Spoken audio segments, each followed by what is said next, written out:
You have two eyes, huh? Do you understand the game a bit? Yeah, have a look. I'm not saying anything to you in particular because I know you're not too accurate with your reporting. That's what you paid so you're for. Saying I should resign. So you're saying I should resign. I think that's you your should, opinion. yeah. Is that right? That's my opinion. opinion. Fine. Are you going to resign then? No, of course I'm not going to resign. I simplify things next time.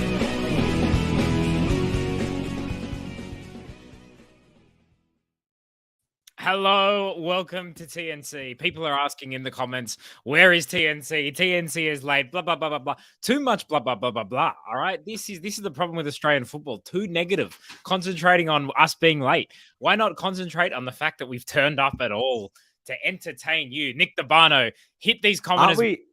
Aren't we technically early? Because we never do a show this early. It's daylight. We're technically 2 hours early. So, things are happening. Have to move our schedules around. Do you write for the Good Weekend? Because you really turned the narrative around there with that. I really like that. Lockie Flanagan, you're also here. Lockie, what do you think of our haters? Well, I mean, I didn't really see the big fuss, to be honest. First of all, it's nothing new. And also, Garang Quoll comes on late every single week of the A-League. And I didn't see anyone complaining about that. It usually goes quite well. So, late starts are good things. Excellent point. Teo, what do you say to those that doubt us every week? And, they might be right. They doubt that. First of all, let me say one thing. This is an espresso edition. All right. People have doubted the espresso edition. I have an espresso cup right here off screen, which I will not be showing you on screen. The coffee in it right now is warm. It will still be warm by the end of today's show. That is a promise. Teo, aren't we going to knock it out the park today? Mate, this is a performance mode podcast. This is espresso edition. 100%. That's exactly right. We've made some changes, as you'll see. Joey out the lineup, like the Matildas. We just had to make a few changes, and now the results are going to be outstanding. Joey's gone, thank God. No long answers. Excellent for Espresso Edition. Josh is gone. Tough, keeps us on track. Someone has already written in via YouTube. Their name is Son, and they've just said doubt. Yeah, focus on your rehab for the World Cup, Son. Look, I think that we're going to talk many things because Taryn's going to be on to talk Matildas as well. We are going to talk everything that happened in the A-League this week. Socceroos World Cup selection squad. That was big. And we might even preview the A-League women's, which is starting next weekend. But look, I think we need to start. Do you want to start with this afternoon's game that just finished, or should we start with the Sydney derby that happened last night? I think we got to go Mariners Macarthur style. I reckon. I think just because it's just happened and we had quite a fun end to that game. Yeah, so let's hit the box office while the attendant is still in the cinema cleaning out the popcorn and everything. Debano, hit me with your thoughts on today's game because let's go through a few things. One, Danny Vukovic, hilarious that he stuffed up because let's be honest, he was the controversial selection. He was like, it doesn't matter what people say. I'm getting on that plane. And he's still getting on that plane, but it was pretty funny that he had the performance that he did. And then, and then Quoll, the greatest player in 45 minutes ever. Yeah, I kind of want to really touch on more of the Garangsky style because I didn't see too much of the Vukovic stuff in the first half. I was kind of in and out of that first half a little bit, so I didn't get to see too much of it. I don't think he saw too much of it either. It bounced in front of him and then yeah, well, look, just on the Mariners just as a whole, first of all, I mean, I know they lost 3-2, but I don't think they lost any, admirers for their effort. They played through their skins with 10 men and probably should have won that game. I mean, Garang Quoll came on, him and Sammy Silvera in the second half and really helped change that game for them. Cummings was unlucky not to score, missed his penalty, but then Garangsky got it back, slotted that one. And then the equaliser, I mean, I think everyone kind of summed up the discourse on Twitter about what everyone was saying. It's like, whenever you don't think Garang Quoll's got a new thing he can pull out of his back pocket, he finds some other way to amaze everybody. And I think it was you, Lockie, who said it in your tweet. You summed it up perfectly. Like, he had no right to score that. He was on a tight angle. No one usually shoots from that range. And if they do, it's usually straight at the goalkeeper, out for a corner sort of thing. But he smacked that past Nick Schulman, and what a finish it was. So, again, brilliant effort from him. He's really putting his hand up. Sorry, not for World Cup selection anymore, but potentially to see quite a big scope in these games. I don't know if it'll be enough to start. I mean, you never know with what Graham Arnold might do. Stole, you're muted, mate. I was gonna say he can't start for the Mariners. He can't start for the Socceroos before Why he's not? He's not starting a game for the Mariners. Why not? Stoll, it is the tradition. It's becoming a fast tradition of our national teams to deploy players in roles that they've never played at club level. So it would be perfectly fitting for Qual to start at the World Cup. Lockie, yeah, why not? Sorry, just quickly, Lockie, you said that he had no right to score from there. Is that going to put him in good stead in Qatar, where rights are often trampled upon and people often don't have rights and manage to kind of make do while they're there? I think I'm going to defer to Jose Mourinho on that one and prefer not to speak on those particular things. But I want to put a question to you guys, to the TNC network, and we sort of discussed this privately. Everyone's talking still, regardless of how well this guy does. Well, he needs to start. When is he going to start? Like this stuff is all good, and yet he's not starting. Does he need to start? Does he ever need to start? Could he not just keep doing what he's doing indefinitely? Can he become like I don't know, football's answer to the kicker? He just comes on at a very specific moment, a very specific state of the game, do a very specific job, which is score goals. Could he just make an extremely Ole Gunnar Qualshire. So yeah, could he just make an extremely lucrative career out of just never starting, playing 20 minutes, kicking 3 goals, job done, easy money? We'll find out when Newcastle are loaning him to. And I said today, Newcastle have got to let us know, because it's a bit like Ange Postecoglou going to Celtic. All of a sudden, Scottish Premier League, the Celtic Champions League games, they became big ticket items for everyone in Australia wanting to follow them. Garang Qual now fits into exactly the same category. If they loan him to the Portuguese league, I don't know if there's even a rights holder for Portugal in Australia. That's a bidding war. So Stan, I've heard Sports Optus, Flick are interested. Paramount, Sports Flick, even Keep Up as a potential network could quite legitimately acquire the rights. Never mind YouTube Australia or Twitch or someone like that. So wherever Qual goes, they should absolutely strike a deal, because he's a big ticket item. People want to watch him. So I think you strike while the iron is hot. And even if he doesn't necessarily feature much at the World Cup, I think he will feature in 1 or 2 of the games as a sub. And then where he goes on loan will basically give us our answer as to whether or not he is going to start. But I'm sure Newcastle are well aware of that, and where they loan him could be materially changed by how he performs at the World Cup, because all of a sudden, instead of them trying to handpick somewhere to send him, they might have a bunch of suitors coming to them and saying, hey, we want to loan this guy because we know that you can't put him on the pitch for a couple of seasons. Let's go to some of the comments. Ben Smith, friend of the show, says Qual can't keep getting away with this. Bad Trip, who's obviously an NBA fan, says Lou Williams, who famous kind of 6th man of the LA Clippers, I want to say, Nick Devano. Well, he did it for quite a few different teams. Lou Williams, Jamal Crawford. I mean, you can rattle off as many different great 6th men, but yeah, I mean, it's not a bad shout. Ante's in the UFO. This is not a basketball podcast. Yeah. Well, look, just going back to the game itself, I mean, you do feel for the Mariners, because again, in the second half, even when they had 10 men, you got to really admire the effort, again, from Nick Montgomery to go for the game and really try and put Macarthur under pressure and at least try and win it. And they came so close to doing so. Like most coaches in that situation, even going down a goal, you sometimes go in a bit of damage control. But in that instance, they kept going because Macarthur didn't create a hell of a lot. I mean, they scored their first goal off the Vukovic mistake, a set piece, and then a counter attack right at the end where, when the Mariners went for the game. You do feel for them, but Macarthur did, get the 3 points at the end of the day, however undeserved it might have been.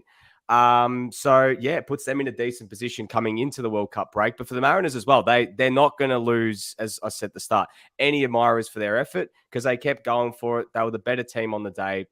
Just a bit of luck didn't go their way. And I thought they were a bit unlucky as well with that red card to Brian Kaltak. I don't know about what your thoughts, I guess, around the panel are, but a straight red for that, I don't think that was a straight red worthy challenge at all. I thought maybe a yellow, or even to at least have had a look at that.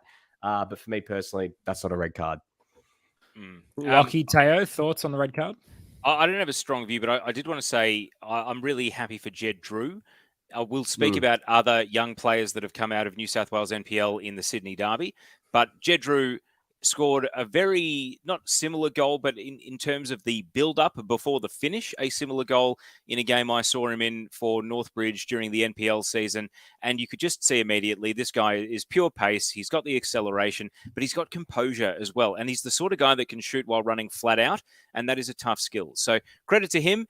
Obviously, the Mariners were robbed to an extent because not just the missed penalty, but the Farrell shot, which maybe he should have done better with, and credit to Schumann to putting him off. But when the moment arrived, Jed Drew was composed, and that's a great quality in a young player. So as much as the result may have been seen as an injustice, potentially, particularly by one of our upcoming guests, I think that it's a credit to Jed Drew for taking that on his A-League debut, and hopefully that means more minutes for him because he is playing in a role that most young players don't tend to play in the A-League. It tends to more be for fullbacks and, defensive midfielders rather than for wingers. So, could we see Jed Drew potentially take the mantle as Macarthur's starting number 9? I mean, when they've got their full complement of attacking options when Ulysses Davila's back after the World Cup break. I mean, Taylor, you said you've seen a bit of Jed Drew at NPL level. Can he play as someone who could lead the line? Because, Anthony Carter and Bully as well, who we saw today, or Arabully we saw for the first time today, haven't really, sort of locked in that position. And I mean, Lockie Rose has played there quite a bit. But has this performance maybe given Dwight York something to consider? Oh, no, I think he's better hugging the touchline and coming in, going from wide to central rather than starting central. But, this is NPL's a very different situation. You got different teammates. You have different complementary pieces. So possibly, but I'm just happy that he was able to basically still produce his number one attribute, which is his acceleration, in the 95th minute. So, Our Liga says Bulls stocks were at crypto level before the 95th minute winner. It's interesting, to win a game 3-2 and you kind of come out of it going, wow, you guys are pretty bad. There's some alarm bells ringing, not just cowbells at Macarthur. What do we think? Because I don't know, at the start of the season, they won the Australia Cup. And I know, that is what it is, but there was some excitement around it. De Vere's injury seems to be kind of a big crucial thing for them. Arzani on the bench today, like you say, Debano, they can't quite sort out who is that number 9. They've tried different combinations in midfield. Lockie, what do you think? Macarthur, are you starting to think that it's going to be a shaky season for them? Yeah, and I think the second half against 10, the fact that their sort of snap reaction, and look, I'm glad Jed Drew has got some praise beforehand because I'm about to put a little bit of mud on him potentially. Even though I do think he had a very good game. The fact that they came away from that performance where, yes, some of it was game state, some of them was allowing the Mariners to have more of the possession, even though they had 10. But the Mariners' movement and their ability to commit players forward and make the kind of runs that unsettled defenses is second to none in the A-League. And there were a number of occasions in which the Bulls were pulled apart as a result of that in defense. And, their defense has been shaky already on a number of occasions this season. But Jed Drew's full post-match interview, they came away from this game and his response is to say something along the lines of, unbelievable shift. I was cramping at the end, 10 men. It's like, guys, you were playing against 10. You weren't the team who went down to 10. You had an extra man the whole time. You played like 10 and you nicked a goal. Like, yeah. This sounds like a hater who doesn't believe in him.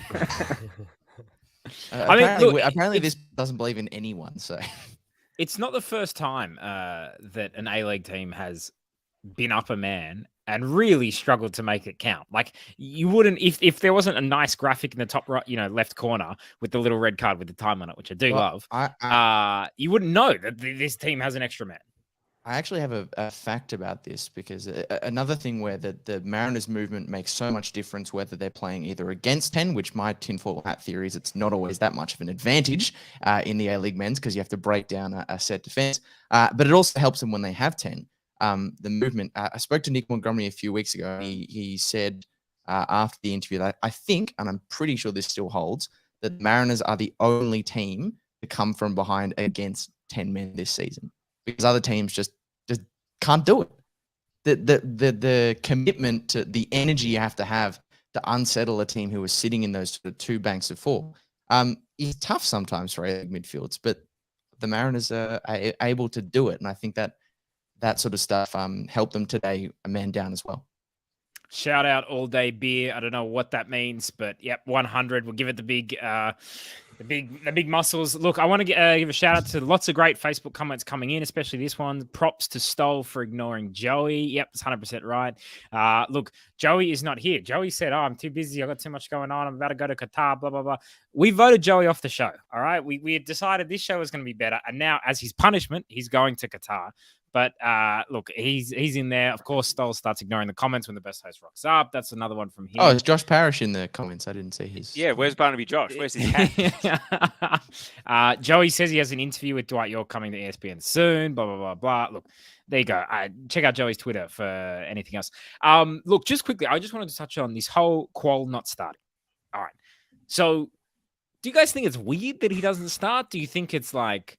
Is it smart? Is it like, oh my God, you bring this guy, like, is it tactical? Or is it just, oh, he's not ready for this? But I don't know. At a certain point, like, this guy's looking like Messi when he comes on. And, you know, if Messi scores a hat trick in 30 minutes, maybe he's going to score 6 goals. We've seen him for the last time in the A-League. It doesn't matter anymore. I mean, his new club is where we'll be asking that question. You know, does he need to start for Pacos de Ferreira? That's the question we're going to be asking. Well, he's got. I think it's how many? Well, he's coming back. I think to play the December fixtures. I think he finished. He doesn't leave until day one of the transfer window. Nick Dobano, are you doubting that Australia is not going to make the final on December 18th? Look, you were the one who Graham Arnold was talking about. Oh my God, the doubters. Yeesh. What do you mean? What do you mean? You're putting words in my mouth here. If we make the December 18th final, Crawley's not coming back for no December fixtures. I'm just saying that at the moment, as it stands, the current plan is for him to play the December fixtures if he's available to play the December fixtures, Stoll. So they've got 2 games against the Jets, a game against Sydney, and then Melbourne City, and then Victory on New Year's Eve. But I doubt that game against Victory. If he's jetting off, he might not, stick around for that one. But all indications are that he will be available for those games. I wanted to address this comment quickly, and I was thinking about it before, and John brings it up. Has Jason Cummings got more goals that haven't been given than he does legally given?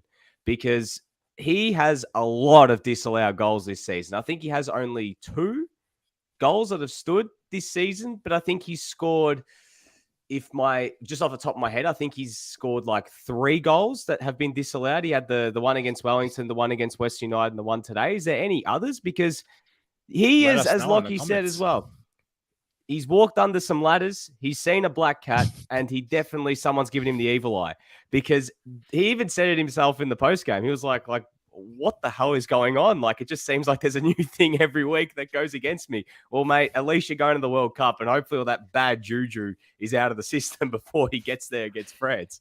Did you think that, he looked so frustrated when he'd put the ball in the back of the net, and then it was kind of, oh no, we called for the penalty, you got to take the penalty. Did you think he was like emotionally in the right frame of mind to take the penalty? Because I thought he was going to miss. He just blown up literally like 30 seconds earlier, and as he put the ball on the spot, I thought, and then I got a bad feeling about this. Do you think they should have given it to Qual maybe? Probably in hindsight. Hindsight's a bit. I mean, I think they should have just let the goal stand. Like, just keep playing. Like, just keep playing. No one loses anything. Like, I don't know, and it's not like but it's not like it doesn't happen. It's not. We don't always go back to the penalty regardless of what happens. I'm sure there's some context that I'm missing, but there are plenty of examples of penalties being awarded, but the person, while the ball's in motion, scores anyway, and so the goal stands. Like, why could that just not have happened this time? Especially to Jason Cummings, because we don't want to shoot this man's confidence before the World Cup. He's going to be starting. Do you guys think it was weird that any of these? I wouldn't have played any of the people that were in the World Cup. Like, I would have just been. They're going to play him. Cool. They're going to play him. That's what countries like Argentina had actually formally written to European clubs to request. Man, if Messi gets injured overnight against Auxerre or something, good luck to the defender that injured him. Like, I just say, like, go into hiding and never return, my friend. Realistically, without having looked at Auxerre's results this season, PSG should deal Yeah, with man. Auxerre relatively easily. So I don't think they need Messi tomorrow Yeah, either way. play I the think they have enough kids quality. or whatever. I don't know. I think it's just to Yeah. get that 1,000th game thing, but just play 1 minute at the end, and play as a goalkeeper or something. Angelo Tiro says, you guys remind me of the show Brady Bunch. Angelo, this show is much more successful than the Brady Bunch. All right, let me tell you. All right, I don't know. Is there going to be a TNC movie? Is there? I think this The is going to TNC be cinematic universe. this is going to be Direct to shown streaming. shown on reruns on Channel 10 in the future, much like Brady Bunch was when I was growing up. But there'll be like episode 8 of the TNC will just be one day pop up on Channel 10. We might be on ESPN the Ocho one day, like when they sometimes bring that out of retirement, and we could be on after the dodgeball and the axe throwing. Maybe we'll be on in like the 10 p.m. slot. I would love to be. Look, while we're on today's games, let's quickly touch on the game that I didn't watch because I described this in the chat. I think I said anyone who watches this is the hero of the pod, but I feel like most of you guys did. But it turned out it was actually, a good decision. but it turned out to be a good game, right? Western 3, Wellington 2. I mean, in a way, this week of the A-League was kind of perfect, right? You had an amazing game between Adelaide and Melbourne, right? The real atmosphere, a game that really felt like it meant something and really good, the home support. You had an amazing Sydney derby. You had what I thought actually was a good game between Melbourne City and Newcastle Jets. Not an amazing atmosphere, but good chances, good footballs, a few Socceroos playing. That's kind of good. Then you had two kind of real seesawing, wow, what a game games today. 3-2, 3-2, amazing. And you didn't have Brisbane and Perth playing. So as far as I'm concerned, perfect weekend for the A-League. Today was perfect. It was today, we know Sundays, they're lazy days. You want to watch something that's easy to watch. And, people have had big nights on a Saturday. These are the perfect stuff you want to try and get the attention, So People, he says. People. Maybe Dabana, that's a good point. When you're hungover, that you need goals. Like you can't have like a dull, like a 0-0. Like it just hurts the soul too much. But what did you think of this game? Western 3, Wellington 2. You know what? I didn't actually. I'm going to be brutally honest. I'm going to have to throw to someone else for the first hour of this game. But I didn't see the first hour. I was sorting out some other stuff, and I watched the last half an hour after. I think it was just after Jacob Trade had scored. So from the ending of that game, I got to give Western United credit. I mean, they came at Wellington and Alexander Prijovic. I mean, we have said for so long just how important he is to Western United and the fact that he was back and playing today and that gravity that he brings when he's up top. There aren't many strikers in the league that can do that. This guy is an unbelievable player. And, it was a great ball from Ben Garuccio. I mean, if you've got a striker like Alexander Prijovic in the box and you're putting crosses in like that all day, 9 times out of 10, that guy's going to put the ball in the back of the net and you're going to reap your rewards.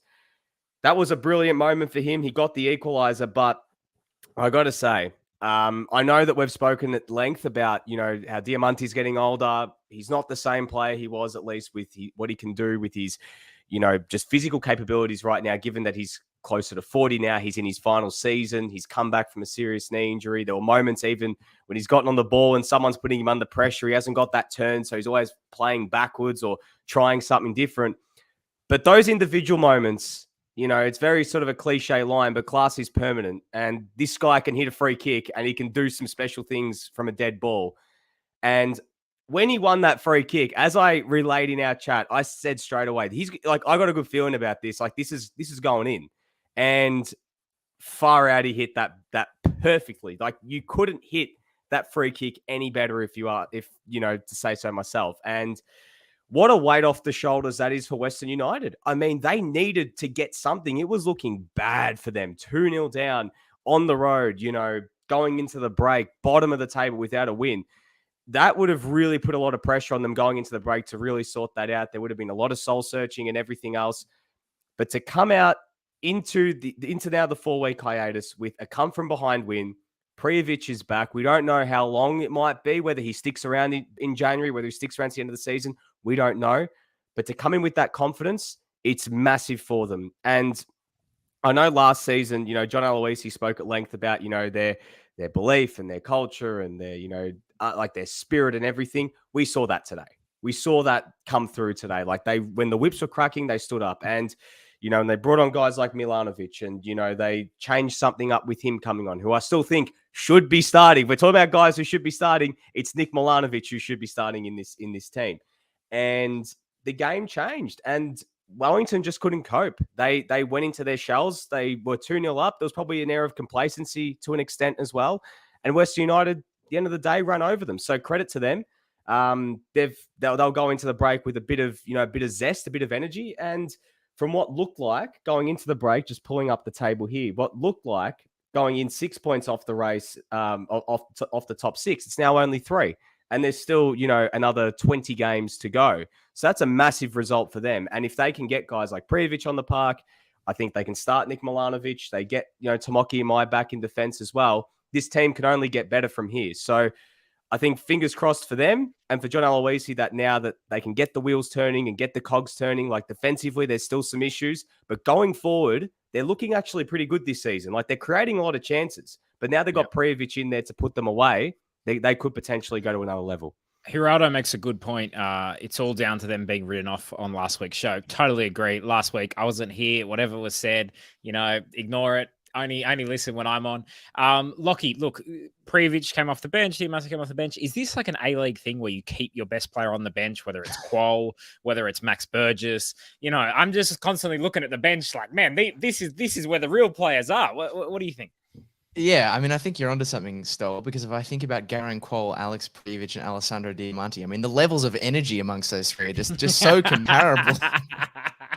Yeah, No, but seriously, I think Nick's onto something there. I think this has the potential to be a real galvanizer for Western United, something to really, for them to sort of bond over. It's not really the right term, but focus on to take into that break because they don't have any Socceroos going off. The squad is all largely going to be there.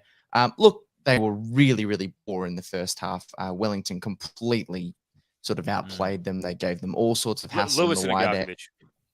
Yeah, but in the wide areas as well. Like they had the fullbacks pinned the whole time. Like they had a heap of profit out wide, and the game could have been over at halftime. But then there's also an element of maybe, and this is perhaps a point to go back to you, Stoll, to take a victory lap about Wellington not being legit. But the second half, they did sort of choke, and they rued those missed chances, because in the same way Western United in the first half particularly, and over the course of this season, have been poorest defensively, the defensive work from the Phoenix in the second half wasn't great. I mean, look, Prijovic is not an easy character. That's the only question I had on this game. Is Scott Wootton actually any good? Yeah, I mean, I think it's a fair question to be asking. Like, I know Alex Prijovic is not an easy man to mark because he's bloody massive, but the ease with which he was able to sort of slip between the defensive lines. Mind you, it was an excellent ball from Ben Garuccio, but even so, you're sort of a bit like Ibasuki and Victory earlier in the week. I know it's not easy to stop, but you've got to be aware that is going to be the main locus of their attack. And luckily for Western United, they went for the cross and inshallah once Prijovic was on, and he finally answered. Is Finn Sermon injured at the moment? Because I know he played in some of the games where they got frightful beatings last season, but I thought he showed plenty of potential. And maybe the answer to that question is about the Wootton-Laws partnership, and maybe they need to start playing Wootton next to Sermon and move Laws out to one of the fullback roles instead of playing Sutton there. I don't know. But you're spot on, Lockie. I think Wellington's defence really let them down, because in Ugarkovic and Lewis, they had two players that could control the tempo of the midfield and seemed reasonably comfortable about it. I mean, they both had, I think, something like above 85% pass completion, meaning they weren't giving away the ball. They were retaining possession. And to get overrun the way they did, I certainly didn't see it coming, especially once it was 2-0. Even at 1-0, I thought Wellington were looking very comfortable. Julian says via YouTube, looking like Prio and Lacroix bond to stay at West United. Look at their reactions after those goals. What a team. I'll just say, Lacroix, a lot of criticism, but assist today for Wellington's first goal. Really, just played him in nicely. So, I don't know. He's still in my fantasy team, and I don't understand why I didn't get points for that assist. Did anyone else find that really, jarring though. Like the idea of these players who publicly have said that they, or not publicly, but it's been rumored that they don't want to be around, celebrating as though they're like, love the club, fully devoted. I was like, it feels weird. Feels weird. You know why? It's probably they have an amazing goal bonus. So they're just like, yeah, we're getting paid. This is amazing. So it wasn't a fist pump. It was actually a ching sign. That's what he was doing. That makes sense. All right. I think, should we move on from this game in our espresso edition? My coffee's starting to it's still warm. It's still warm. It's just starting to I can just feel a little bit of temperature declining. Let's talk about Saturday night, the big one, the Sydney Derby. Teo, you were there. I was there. Nick DeBano wasn't there. Lockie wasn't there, but that doesn't matter. You know, that they saw it on TV. They can provide the televisual experience. Teo, your thoughts on this match as you were commentating? I thought it was a match that on the whole was underwhelming, but was saved by having one incredible moment, which was the match-winning goal. And, having now experienced the Sydney Derby in person, it is just a better derby than anything else we've got in the A-League. Mainly because of the balance of the fan bases. And unfortunately, it's just because Melbourne City haven't been able to grow to the point. Like last night was sort of 75-25 or maybe 70-30, but that's because it was a Sydney home game and they were filling the two wings in addition to the Cove end. But the Western Sydney end was phenomenal in this game, and they gave as good 100%. As they got the pre-match tifo, then Wanderers response banner, which was new nest, same rats, which I found amusing. Funny. Can I just say on that though, they took them a while to get it up. Get it the right way round, yeah. At one stage, it just said like same nest or something, and then it was like, or same rats. It was just it said same rats. They couldn't get the nest part right. Yeah, no, so same rats. Your whole fans are going same rats. Like, are you guys calling yourselves rats? What's going on? Anyway, I did like it once we saw it properly. Sorry to interrupt. I thought that Wanderers controlled most of the game, and I thought Neuenhoff was key to that. And Ninkovic came in and out of the game, and obviously had the big moment which he wasn't able to score, and then had the assist for Yengi. Yengi still had a lot to do, but I thought Neuenhoff was sort of the central piece of that midfield, being able to sort of dictate when Western Sydney were able to force the issue and attack. And I just didn't see the same thing from Sydney FC. Yazbek had to do a lot of work and a lot of running, but he never really got into a creative position. Caceres was kind of normal for Caceres. And then it was telling that Corica didn't bring on Max Burgess until immediately after the goal was scored. It's kind of like, no, I'm not going to be proactive to try to score first and win this game. I'm going to wait until we go 1-0 down to the team that is the new Western United and is the steel trap after taking a 1-0 lead. And then, hey, Max Burgess, go save us. And with all that said, they still nearly got lucky because Segicic really should have scored that chance that fell to him. And where I was doing radio for the game, on the TV side of the screen. So this would have been the same experience of the viewer. He really should have hit the target with that shot. And there were a few chances through the game where players should have hit the target, but that should have been a potentially undeserved equaliser. But I think, as underwhelming as the first half was, and as much as the game needed a goal, it got a goal. It got a great moment. And I want to say well done to the security for not ejecting or being heavy-handed with any of the 100 or so Wanderers fans that fell over the fence and spilled out onto the field, because that was just such a brilliant organic moment. And it was heartwarming stuff. I walked back to Central with a whole bunch, hundreds of fans after the game. And it really was just a great football experience and made me think about how different my life had been had the A-League started when I was in early high school. I probably would have ended up being one of those ultras as opposed to, or wannabes, more to the point, rather than ending up as a broadcaster and a journalist because it didn't start until I was at uni. But no, it was a great experience. And Stoll, the stadium's great. I can see what all the hype is about. So, as our Liga says here, how good was the fans running onto the pitch? Okay, Buddy Franklin's 1,000th goal as the AFL invented it. But, I almost heard the stadium yell, Buddy, when Yankees goal went in. I think they were calling for him to be in the Socceroos. Obviously, a notable admission. We'll get onto that later when we talk Socceroos. I'll just say, in the stadium, amazing atmosphere. The Cove, they're really packed, loud, everyone around them. They were really good at getting the other parts of the stadium involved to chant. Like you say, RBB, the Wanderers fans, fantastic.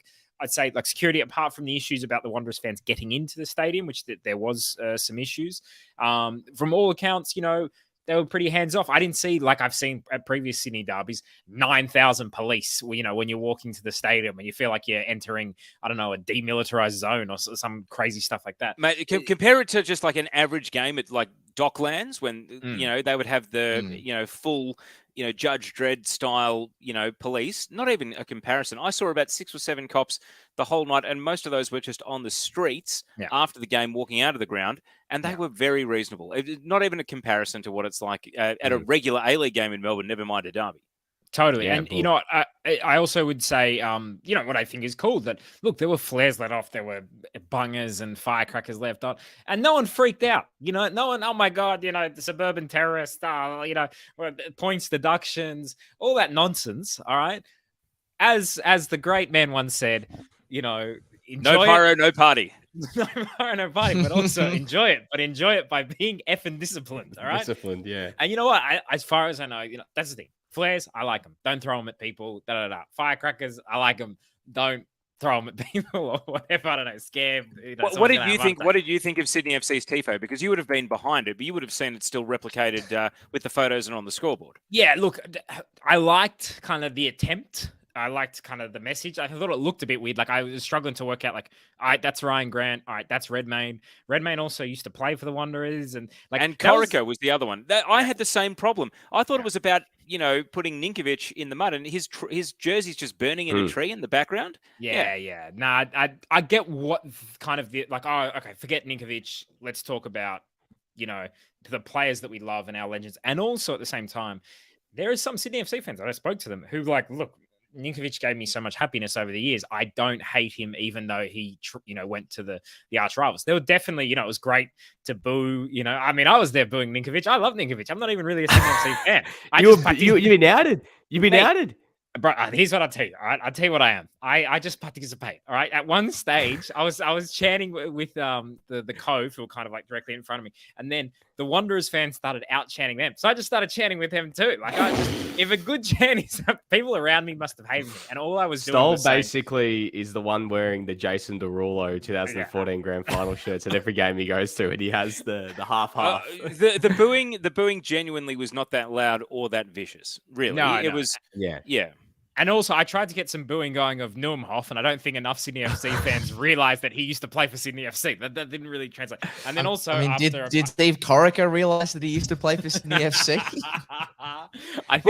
Stoll, I wanted to ask, when did the Cove start turning on Steve Corica, or did you not hear a great deal of that? I didn't really hear a great deal of it, to be honest with you. I mean, I could tell you that around my section, there was one really annoying guy, mainly me, who just said after about 8 seconds, "Oh, time for a change. Let's get Burgess on. Not creating. Burgess should come on. Where's Burgess getting on? Man, what's Corica doing? Let's Burgess." So anyway, and then when he came on, just kind of a little bit too wow, what a sideways pass. So apologies to anyone who sat near me. But look, I'll just say on the night, I really enjoyed going to the game. That is somewhat of a rarity, for me, when it comes to a lot of Sydney FC games that I've gone to over the years. So it was a really good night. It was a really good moment. The match itself, the first 45 minutes, crap. If there wasn't an atmosphere, my goodness, that would have stunk the place out. But there was, and that's important because sometimes in football, the game stinks. And I remember Ante said on this podcast, it's all about what happens on the pitch. Last night proved it. No, the first 45, ignore it. Let's never talk about it again. But the second half it opened up, and I did think it was amazing that Ninkovic was the protagonist in the goal. He was the one who broke forward. He played in Yengi. Yengi did amazing, great finish, great goal. But it was really, especially to have that moment after the miss, because I thought the defining moment of the game was going to be that miss, and that felt like the loudest cheer of the night. But it was incredible. Lockie, please. Well, I mean, it's a great point. It's not just the goal, but it's the massive chance for Ninkovic previously, that, as you said, you thought would have been the defining moment. Because ultimately, for me, the midfield and the quality and the intent from Western Sydney's midfield to actually try and make things happen. I don't want to keep on harping about how important movement, in behind net of the ball, all that sort of stuff is, but it does really make a difference. And it's not a surprise to me that the two most consequential goal-scoring chances of the night come because Milos Ninkovic is, in the first instance, willing to make this run out of midfield in behind once Kripic has sort of come wide, and then he plays that perfect ball through. It's come because the midfield has been willing to make the run. And then the other one's a sort of similar situation. Yes, it's a counter-attack, and the man who promised a 2-foot Ninkovic instead 2-footed the air in Luke Bratton. But Ninkovic just goes on this massive carrying run and then plays the ball to Yengi, who does the rest with a lightning finish. I mean, I would struggle to list the amount of times that a midfielder was willing to do that wearing a sky blue shirt in that game. Nick, what did you make? Let's just talk about the Wanderers, because last week they got pumped by the Mariners. It was all, big worry signs for the Wanderers, but kind of big, significant statement win for this season's team. This, really felt like the fans kind of were saying, yes, this is our team, and we like the way this is heading. I think they defended brilliantly, to give them credit. And that's Marcelo something that we didn't good. see against the Mariners. Yeah, I mean, Marcelo and Marcella is looking like a brilliant partnership, which we have spoken about.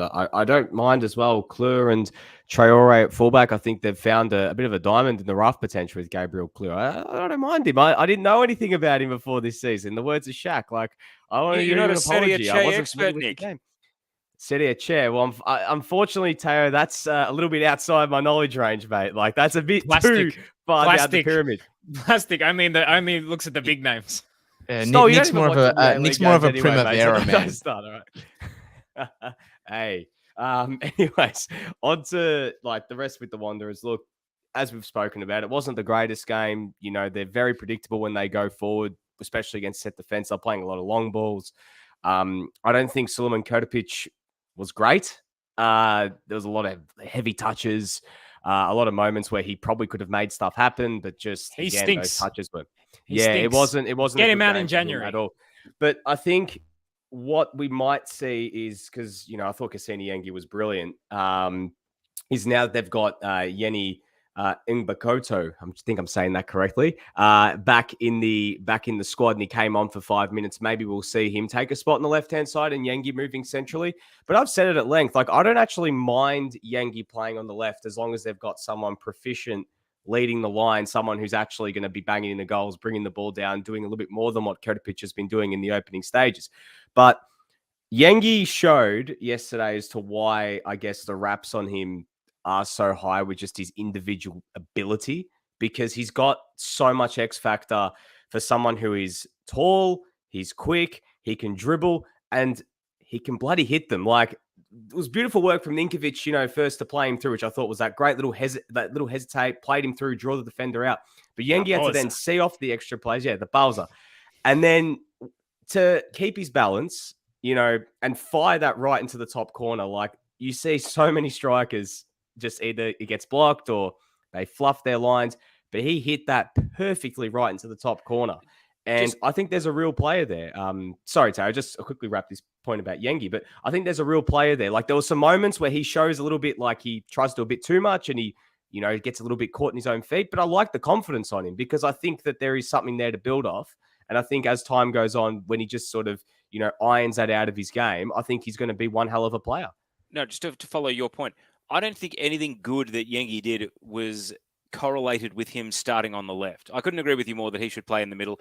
Kopic, did a lot of donkey work, but I don't think was particularly effective at it.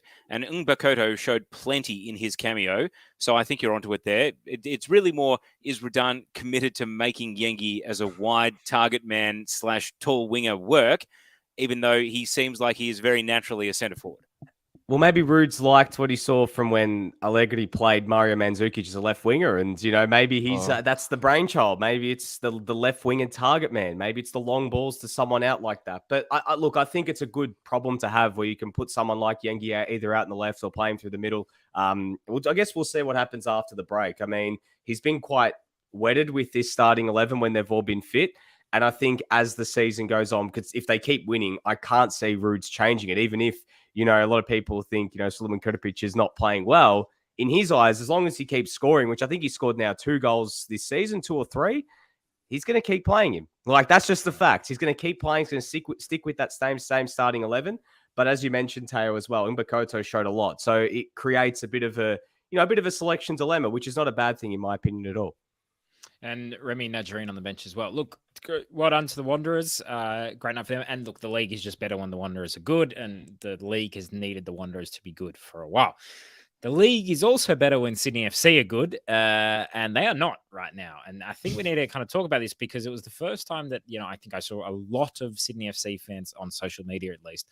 A lot of Corica out. What's Corica doing? Da, da, da. Now there's this gap where everyone can reassess, where every board is going to gather, where every... Sorry, the gap is until the Celtic game, which is like on Tuesday or Wednesday. Man, the Celtic game. I think I'm playing in the Celtic game, all right? Oh, really? So you got TNC picked up for your exclusive? showing for the Stan All-Stars team. You got called up. Man, Are you the keeper now that Redmayne's off to Qatar? Man, I could do it for sure. Look, to be honest, I mean, I don't know. Do we know if that's sold out? Like, is that meant to be a big game? Sure. Because, like, I don't know. I just don't care. Like, I just don't care when I don't think that, like, I don't think Celtic obviously cares about this other than to get the money. I don't think Sydney FC cares about this right now. I mean, Stoll, I think it's definitely a sellout, just not in the way that you mean, just not a ticket thing. Look, let's talk about Sydney. So, a lot of tweets about Corica out, and I Many think of them tagging the CEO Adam Santo. That's one of the dangers of being a public-facing CEO. And I think we've been pretty critical of Corica in the past, but this really seems like now it's a bit of a tipping point, all right? Because the only wins that they've had all season is against Macarthur. They won 3-2, which they were up a man, I think, for 60 minutes, and they got that bit of a dodgy penalty to put them ahead. And then also against Western United, who at the time we thought, it's a pretty good result away in Melbourne against Western United, but I mean, apart from today's game, Western United have been pretty terrible. So you look at that and go, well, it's not great. You look at some of, the change of system and da-da-da. Okay, Mac and Lolly have had moments, especially more so Lolly was quite good last night. I think Mac had a very poor game last night. This system doesn't seem to be creating a hell of a lot of chances. It doesn't seem to be doing anything that it didn't do previously, which was just get it to some guys, individuals, and hope that they can do something. The defense has issues. Previously, when Sydney FC were playing kind of poorly in seasons past, they had a solid backline of like Wilkinson and McGowan, for example. So if they weren't controlling the game, the other teams just really couldn't break down like such a solid pairing at the back. Sydney FC don't have that anymore. So they're copying it much more. We even saw last night. I actually think it is probably time that Sydney FC do consider moving on from Corica. It has to depend on, who is there to replace him. But surely this is starting to get unacceptable. They still haven't had a win in their new stadium. Lockie? I think... I'll go to Go on, Lockie. No, go, Nick. Go. Who's going first? No. I was just going to say really quickly, I mean, you mentioned about the game plan. I think it just is, it's way too reliant on individual moments. Like, it's way too reliant on Joe Lolly and Robert Mack just to pull something out and do something. Like, it's not like there aren't talented players on this books. This team has enough quality on the park when they're at full strength, when you have Rodwell in defense, and even when you have Alex Wilkinson, despite his age. This team is a lot better than what they're playing right now in terms of what they've got at an A-League level. But it is just, as we said, like if Mac and Lolly aren't doing anything, then how are they going to win? Because a lot of it is relying on them cutting inside, making stuff happen. And passing to each other. Guys like Exactly. Unfortunately, players like Patrick Wood and Lafondra before that, they just weren't getting those opportunities. It seems like they almost get lost in the system. And I think Patrick Wood, when he's been able to get into the game, has looked really good in those moments. But And they didn't play to Wood's strength and use him as a back-to-goal striker or an outlet for long balls once the entire game. And he was virtually anonymous because the only time you did see him was when he was pressing when the other team was in possession. Sydney FC did absolutely nothing to actually try to utilize him, and that's why they subbed him off for Segacic and changed it up in the second half. But at what point is the shout to actually use him? At what point is the halftime team talk to use him? And if that's the case, if not the case, why are you starting him if you're not going to actually try to play to his strengths in the system? Lockie? I mean, I'm not a coach, obviously. I'm not going to go run defense with Steve Crocker and say I haven't done my best or anything. Don't worry. I don't want to invoke that on the pod. But, right, I would imagine that it's a pretty universally understood principle that as a coach, your job is to get the best out of the 11 that you've got on the park, not the best out of 2 players on that 11 and hope that those 2 can raise the average of the rest. You've got to play, if you've got a team with a bunch of individual characteristics, you've got to work out how all of those mesh together best rather than just leaving it to the 2 who have the most appealing characteristics. And that's a large reason. And as we said on the pod before, Sydney FC will live and die by the performances of Robert Mack and Joe Lolly. And if teams figure out how to deal with that, as they did with Robert Mack last night, Sydney are going to struggle. And for me, like you guys have talked about the sort of playing element of it, I think it's also what also heaps a big load of pressure onto Corica for this game, not just the style, but also the management of the squad. Like, yes, Mac and Lolly are good players they brought in, who, big tick recruitment-wise. But this game happened in the context of two of the best players in the opposition team being former Sydney players. Exactly. Former Sydney players. Now, Ninkovic, I understand there's a whole different element, the visa, that kind of thing. I can understand that. But Neuenhoff, I mean, look, hindsight is 2020, but to me, that's unforgivable. That was unless it's TNC. Unless it's TNC, where foresight is 2020, and we knew this was always going to happen. Yeah, but it wasn't like it wasn't surprising. Sorry, Lockie, just a devil's advocate moment with Neuenhoff. And I mean, this probably was because a byproduct of maybe how he was utilised at Sydney throughout his 2 years, even though he had all the injuries. But Sydney wanted to keep him. They had an offer on the table for him to stay, and he decided, I want to go to the Wanderers. And that probably was a byproduct of him. But what were the factors that led to him deciding that? Well, I was just wanting to add to play devil's advocate to the devil's advocate. My understanding was that the way that they managed his injuries, he wasn't happy with that either. And that was one of the reasons he wanted to go. So, but you let him go. At the end of the day, this guy was in your youth team.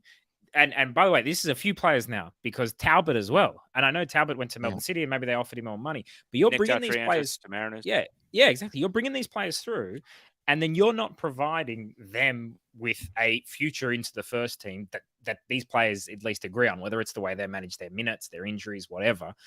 And now it's costing you. And now you're having to rely on foreigners and this type of thing. And these foreigners, I don't think are up to it, in my opinion. Go, Lockie. Yeah, that's the thing. It's not just the fact that these were the players that went out the door as well. It's the kind of player who's come in as a replacement to fill a visa slot. And Jack Rodwell hasn't seen a minute for Sydney FC yet. He could come in when he returns from injury and be really good. But the fact that he has a prolonged, injuries have literally defined Jack Rodwell's career. It is the main reason, if not the sole reason, why his career never reached the heights that it was supposed to.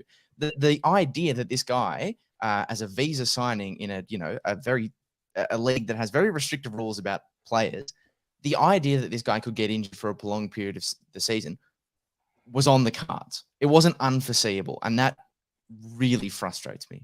Really, really frustrates me when A-League teams have these situations where the average punter can somehow see a situation happening in the future, yet for whatever reason, the clubs aren't as proactive about those kind of things. Like Rodwell being injured and you prioritizing bringing him in, not a shock to anyone else that he is now injured and hasn't featured. Quickly from the YouTube comments, Aliga says Corica is a dead man walking. Shake Yabuti 29 says Corica has been shown up. The Emperor has no clothes. Fans have been saying this for months. I mean, this is a crucial thing because look, previously, people in this pod could have been accused of criticizing, Arnie when he was having some success, Sydney, and even Corica when he was having some success. But the Sydney FC fans were always behind their coach. Even when we said, look, Arnie, the football's pretty boring, but at least, you're up there. Same with Corica's first couple of seasons. We don't love the football, but at least you're getting results and you're making, grand finals and winning championships. Now it feels like a moment. And you said it, Teo, I didn't hear it, but if the fans are turning, when you really need the fans to come with you on this journey into this new stadium, it does feel like it's decision time for Sydney FC. Yeah, to be fair, we got a first-hand view of it in the documentary, and they made the decision to extend, which is going to make it even more difficult now to change course. And I don't think they will. I think they'll batten down the hatches and they'll hope that Corica turns it around mainly off the back of individual performances from the star players. Just to use a favourite TNCs, and I know it's going to drive Stoll crazy, Sydney FC have made their bed. Yeah, but okay, let me tell everyone out there, Sunday night, make your bed for sure, but you don't have to sleep in such a terrible bed. All right, my friends, you can make it again. You can get new sheets.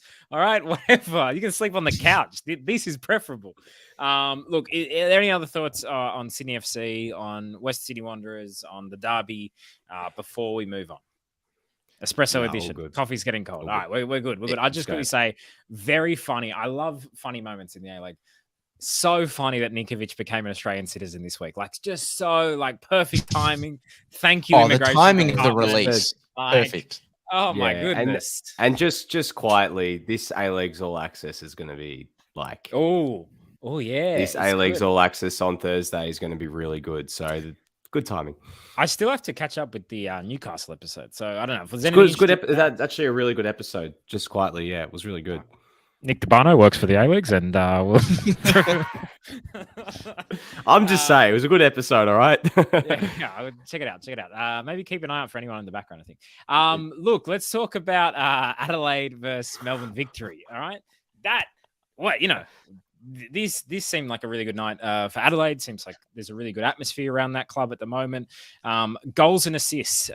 Craig Goodwin got a penalty, got a free kick and set up Warland for the goal late in the game there. Ibasuki, who was once, I think, hounded on this pod, scored a brilliant header. Adelaide, it's looking all right for them. The human handbrake, Carl Viet, has he released it a little bit, or is he just managing to push enough of the accelerator? Are we sure he wasn't playing against a card that's up on stocks? So even the car with the handbrake is slightly further advanced. That's a great shout. That's a great shout. Let's give Adelaide credit before we, smash victory. Look, to their credit, I thought Adelaide played pretty well. I thought Ethan Alagic in particular looks like another find in this, seems like never-ending pipeline of... Not a find. I mean, he comes from a long line of Alagics who've played professional football in Australia. All right, you can't find someone's kid, but still, he's a find in the youth setup. All right, like how many father sons are there? Like, not every father son, or he doesn't have to be a good player. Yeah, this is sorry to use an AFLism. Don't tempt me, Nick. Just saying, he's another young player at Adelaide who, when given the opportunity, has shown that there's something there. Like we've seen it with Alexander Popovich and Esther Irankunda and now Ethan Alagic, that they've got some real talented players coming through. And I thought he was fantastic. Like he gave the Melbourne victory double pivot hell all game. I thought Josh Brillante especially really, really struggled up against Ethan Alagic, and I don't think he had a great game at all. But in terms of what Adelaide were able to do, I thought, they just took their chance as well. They defended, I thought, quite well as well. I don't think they were really put under enough pressure, but the Economidis miss, which, really, that was a bad miss right in front of goal there from Economidis. Should have done better there. But they just did what they had to do. They frustrated victory. They pressed. They did well. And to all the vitriol that Hiroshi Ibasuki copped from a certain panelist on this podcast, an ex-panelist, he, as much as he's a big guy, he's not sort of incorporative in possession and everything else. When he gets himself in good areas, he's a good bloody header of the ball. So if you're going to put the ball in his head, similarly with Prijovic, 9 times out of 10, it's ending up in the back of the net or it's ending up on target.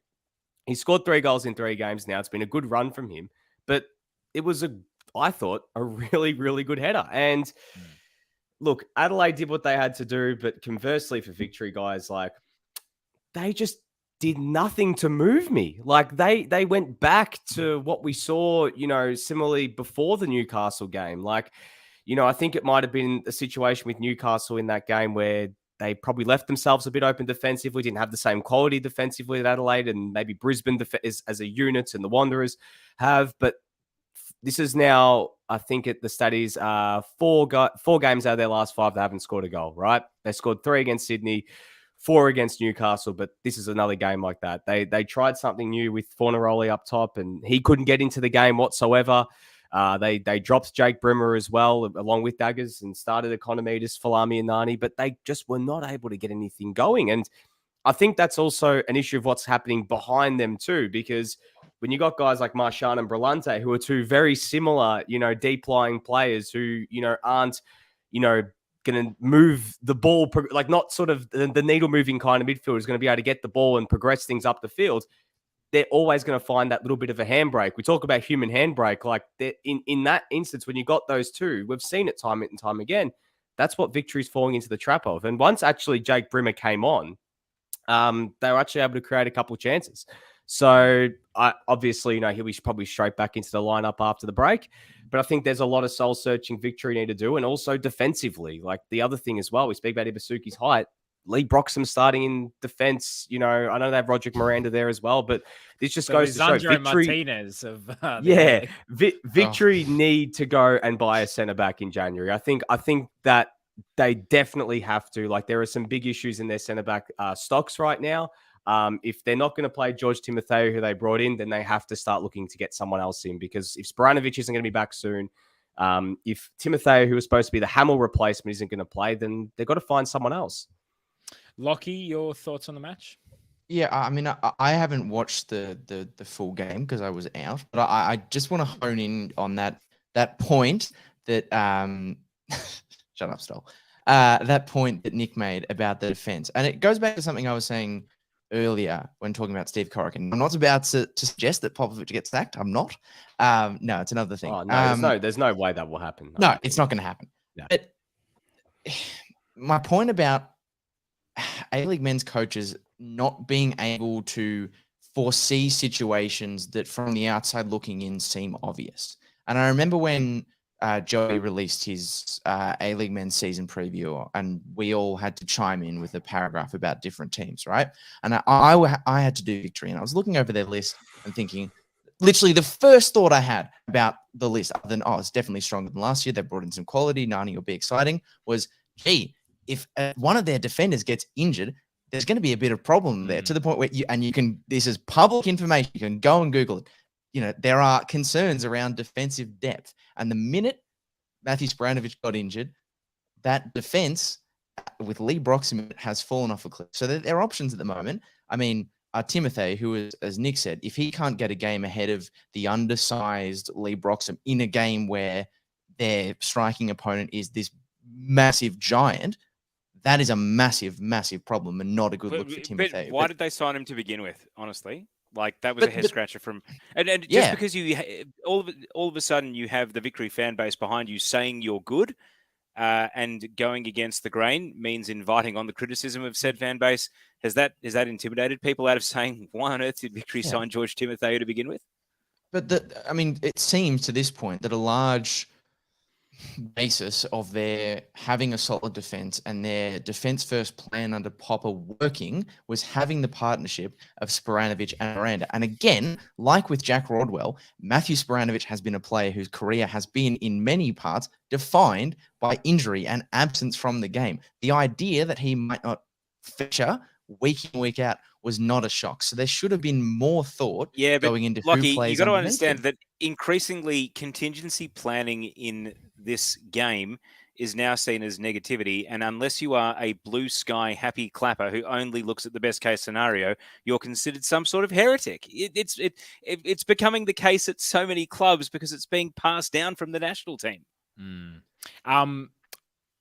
Why do you guys think Nani is having such a kind of rough start to the season? As Our Liga says via YouTube, Nani has been very disappointing. Performance on Friday was putrid. Look, no goals. I think 1 assist from memory against Sydney in the first game. Came out here, we were excited. He looked fit. He has little moments of quality, a touch, a little move where you think, oh yeah, we can see why you're such a good player. But really hasn't been what Victory was hoping for, what the A-League was hoping for. Do you think it's a systemic thing? Do you think it's an issue with him? Why do you think Nani struggled? Teo, I'll go to you first. He's 35 and was on the decline already at Orlando, and he's an NRI sugar hit signing. And we all invested a lot of faith because we initially thought he was going to be one of a handful. Now he's one of one. And it means that the scrutiny is on him squarely every week rather than being divvied up between Juan Mata or Fabregas or, whoever at a bunch of different teams. So he's carrying the league in a marquee sense. But I don't think it was unrealistic after his Orlando stint to expect marquee performances. Once again, it was the Victory fan base that essentially turned him into Nanny of 7 or 8 years ago rather than Nanny of today. And maybe we're just holding him to too high a standard for a guy who might be ripped and might be incredibly fit, but is still 35. Yeah, I think. Well, you just sounded quickly the on Nani. alarm before the season because you'd seen him a little bit at Venezia, and you were like, "Look, he wasn't good." Are you surprised? Yes and no.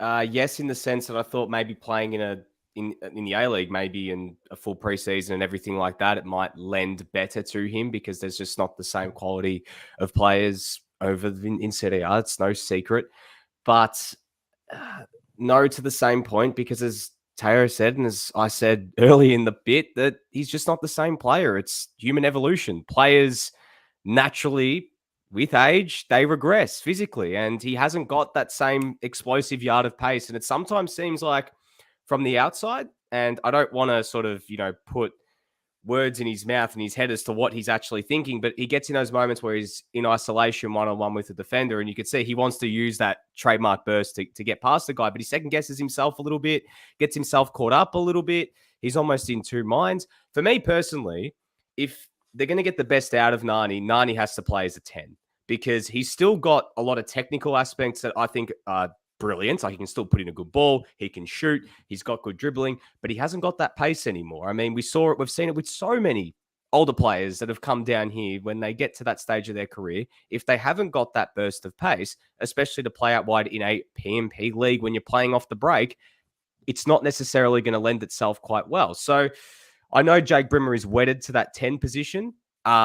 But for me personally, if you can find a way to play both, I know they tried it against Brisbane, but it might not be the worst thing to maybe look at it again.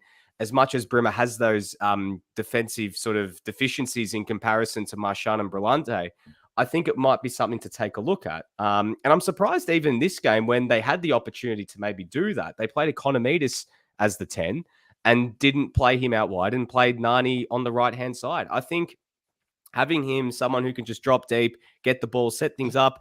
We saw it to a different extent with Del Piero when he was older. I know Del Piero didn't have the same pace as Nani when he was at his best at Juventus, but he was someone who could utilize the lack of physical, sort of attributes that he had at that age, but to create things out of nothing from deep. So just be that guy who could put those balls into the area and make something happen out of nothing. That might be what Victory need to look at because he just doesn't have that yard. And I think he's still got a lot of ability. I still think he could be very good down here, but it depends how he's used. That's the key thing. I think he has to be used differently, and maybe on the wing might not be the answer. Lockie? I was just going to say my natural reaction to Nick's statement there is that basically what they need is Nani to become the Alessandro Diamante of Melbourne Victory. There's all no runs, total fumes, all set pieces, one shot on target for the season. Shots from halfway. But you know what though? Like I still think I'm not gonna put the line through him yet to say bad signing or whatever else. I still think he can be a very good signing here. Now, to be fair, now's a good time to do it because there's a 3-week gap until he can potentially make you eat your words. Exactly, and there's a good chance now. Like he might be able to use this period. Like I know that if you're looking from a personal standpoint, he's had a kid. There's a lot of external situations. He's still adjusting to moving to Australia as well. I know he's had a lot of a preseason, but he might have those 3-4 weeks, get himself right a little bit more. Tony Popovich said he's been battling I think there's a bit of a niggle, like he's not 110% fit.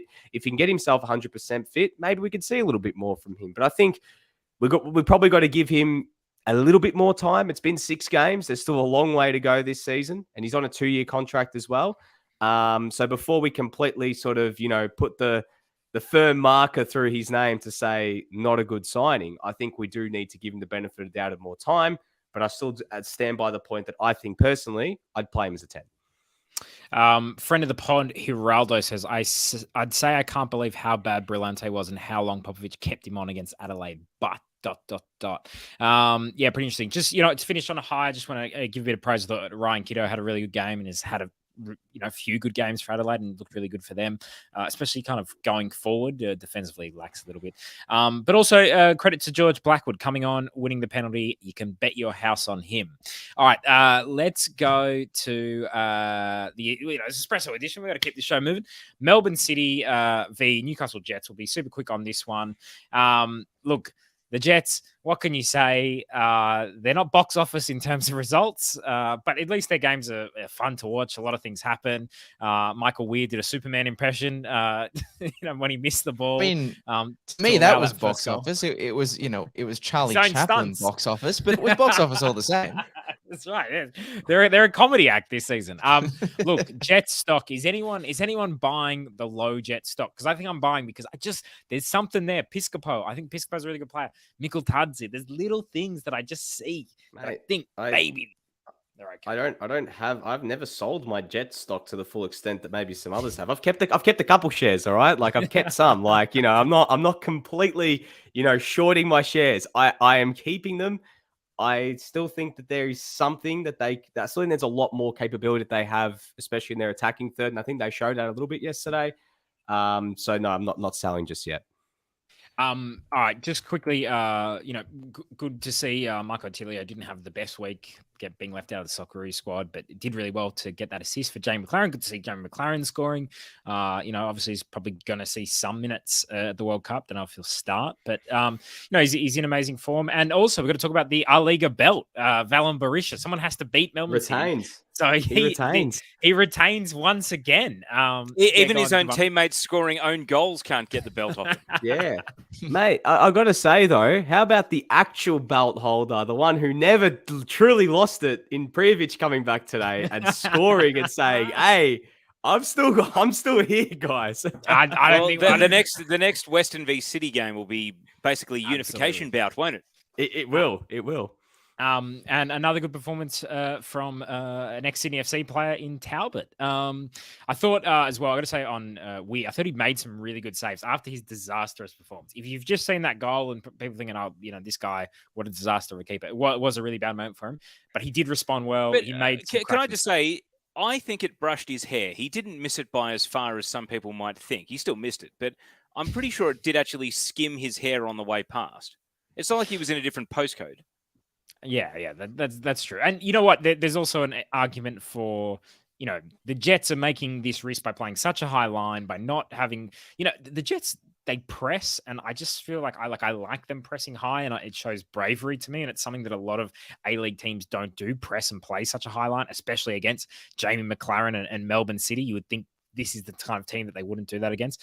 But they didn't execute it very well. And there were multiple times, where they broke through. And also, I just want to say a great pass from Scott Jamison for that goal that McLaren scored. That long crossfield pass.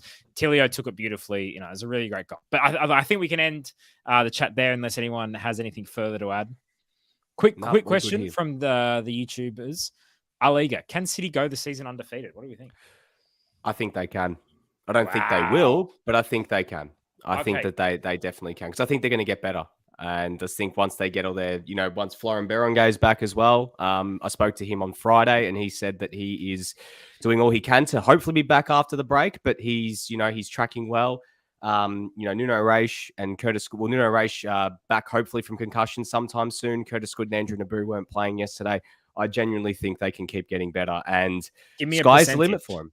Percentage. I'm going to say it's above 50%. I'm going to say 60. It's above 50. They go undefeated, more than likely.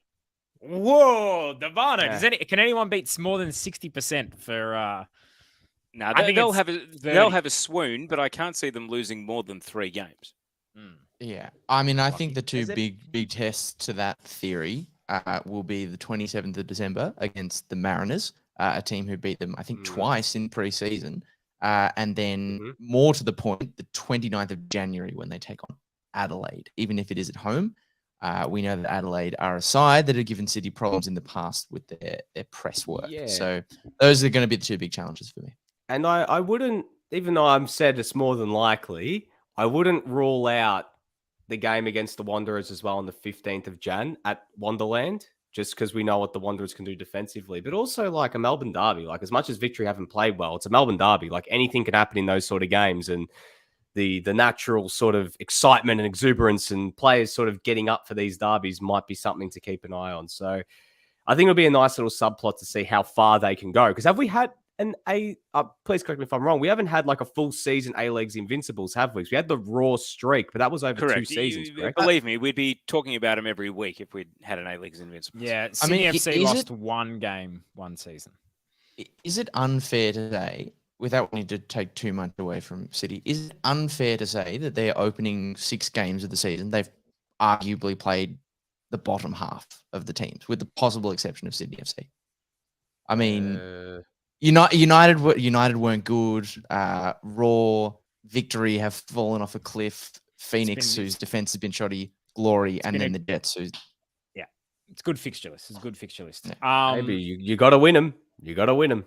Hey, speaking of you got to win them, let's talk about the Matildas. Let's walk in Taryn. Let's make sure that everyone's nice and big.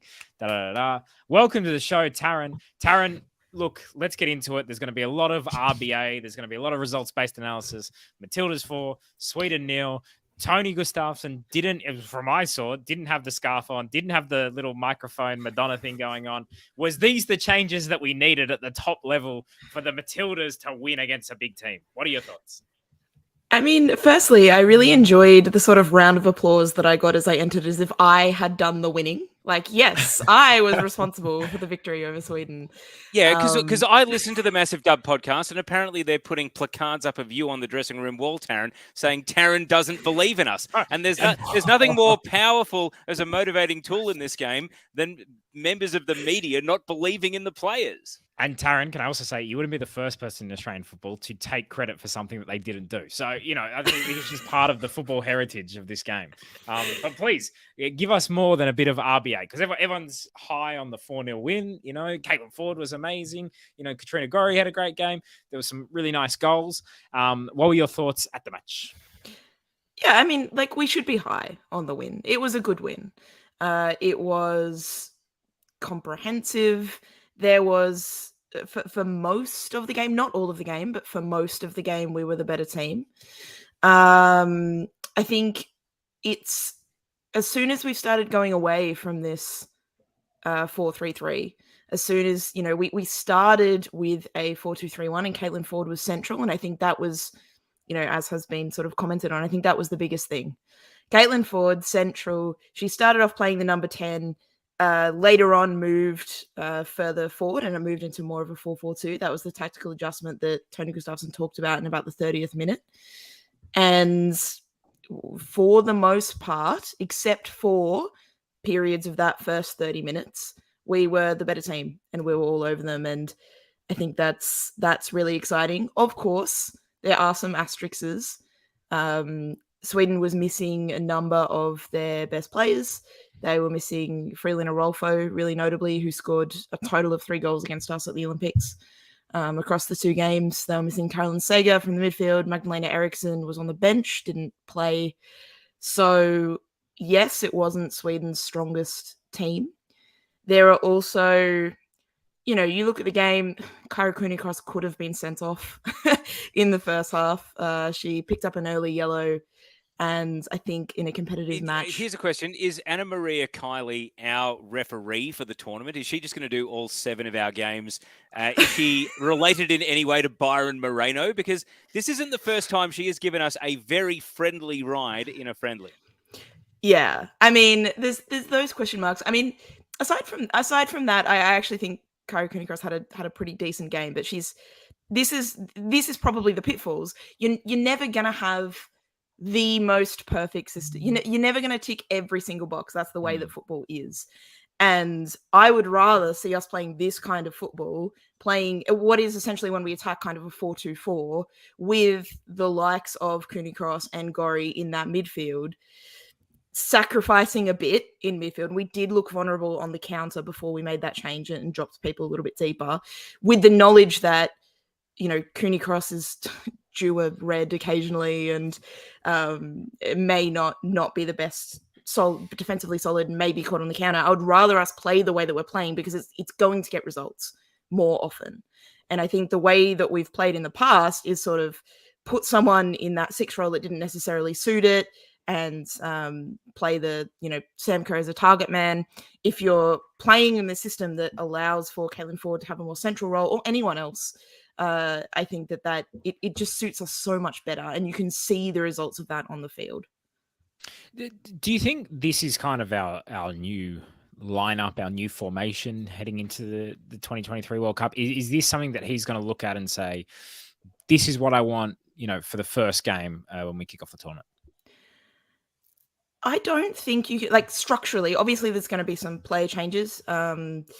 The defense will be different. Hopefully Ellie Carpenter's back, of course. And I don't think Charlotte Grant had her best game. I think it's fair to say. So Ellie Carpenter will be back, and Alana Kennedy will slot into defense, and Steph Cutley will be left back. I think, yes, Steph Cutley's been playing centre back for Arsenal, and she did okay, but we lose too much. With everyone fit, she needs to play left back. I think it would be a mistake for her to be put into centre back too prematurely. But yeah, I think for the most part, this has to be it.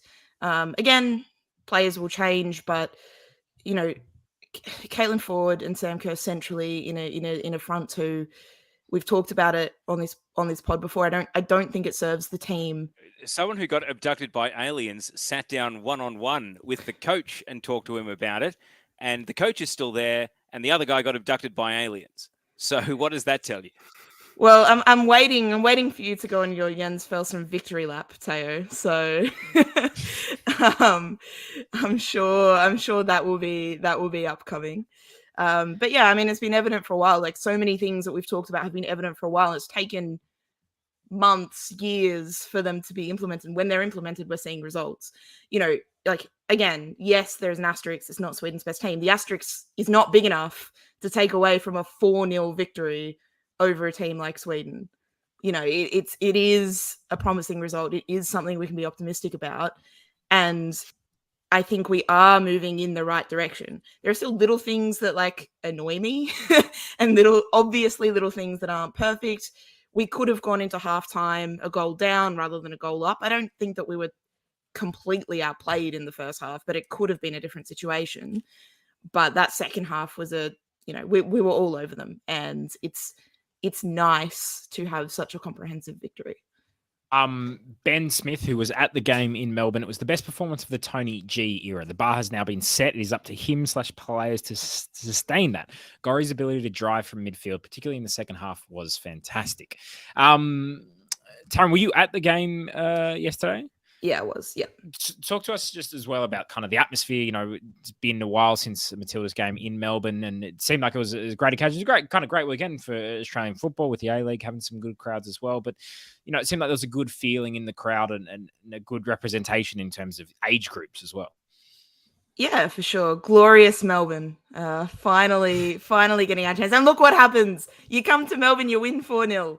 I believe you're from the Central Coast, all right? Stay loyal to Blue Tongue. Hey, we'll win 4-0 on Tuesday. It's all good. It's all good. So what you're saying, Taryn, is that when we play Canada, the fact we're playing in Melbourne, it's done. We're winning that game. There's no issue at the Women's World Cup. We're going to be fine.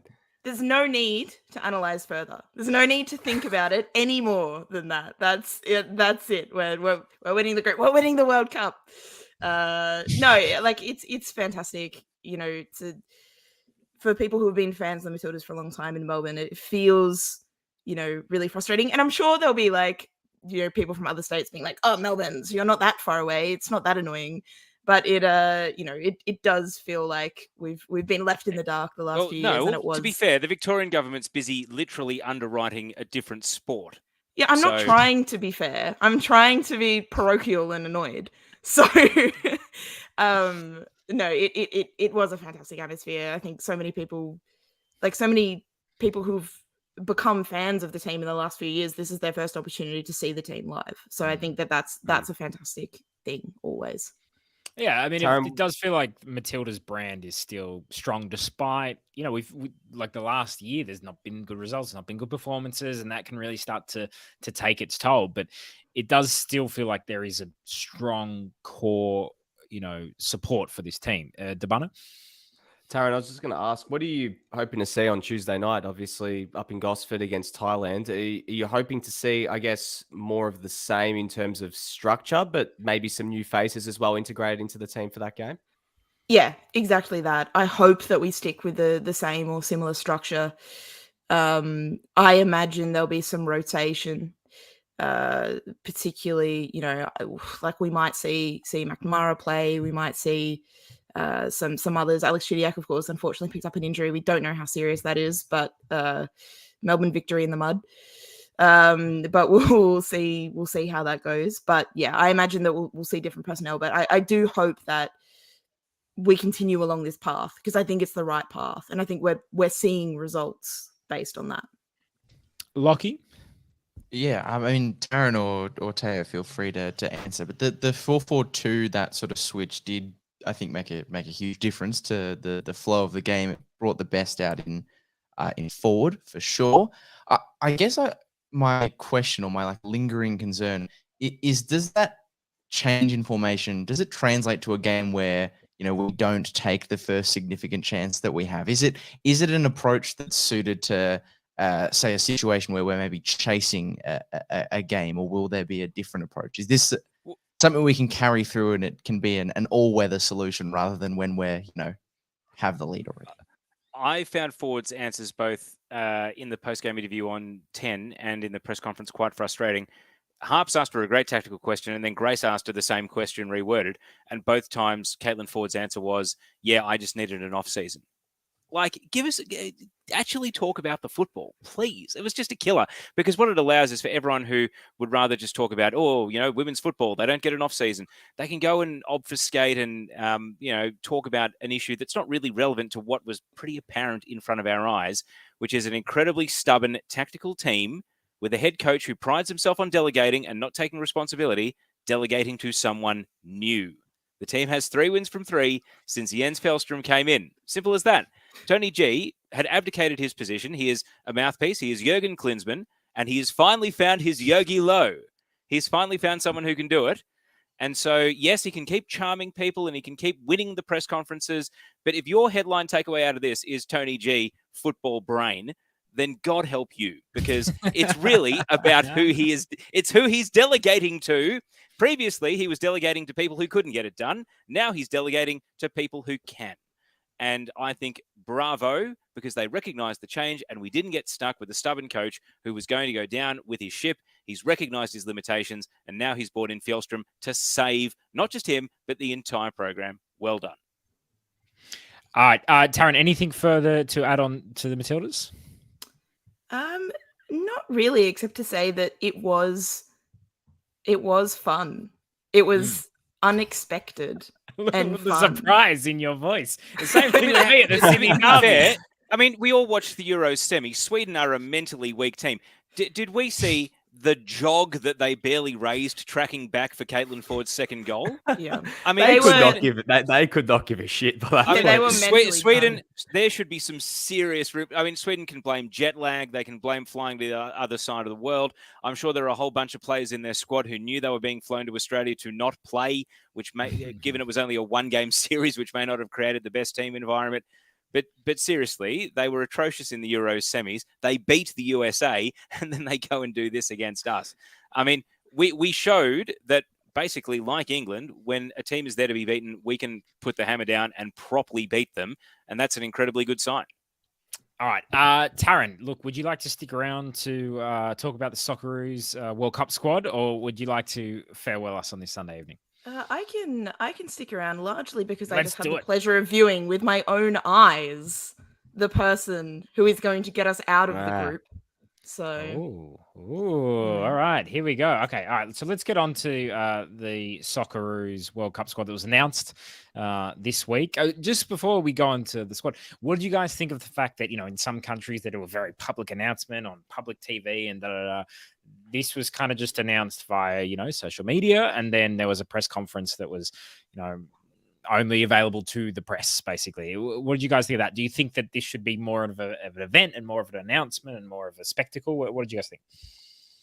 I think we should be making it more of a spectacle. I think it doesn't have to be like, how I think it was when before the Euros, I think Italy did like a whole thing with dances and music and it was a full concert and Yeah. everything.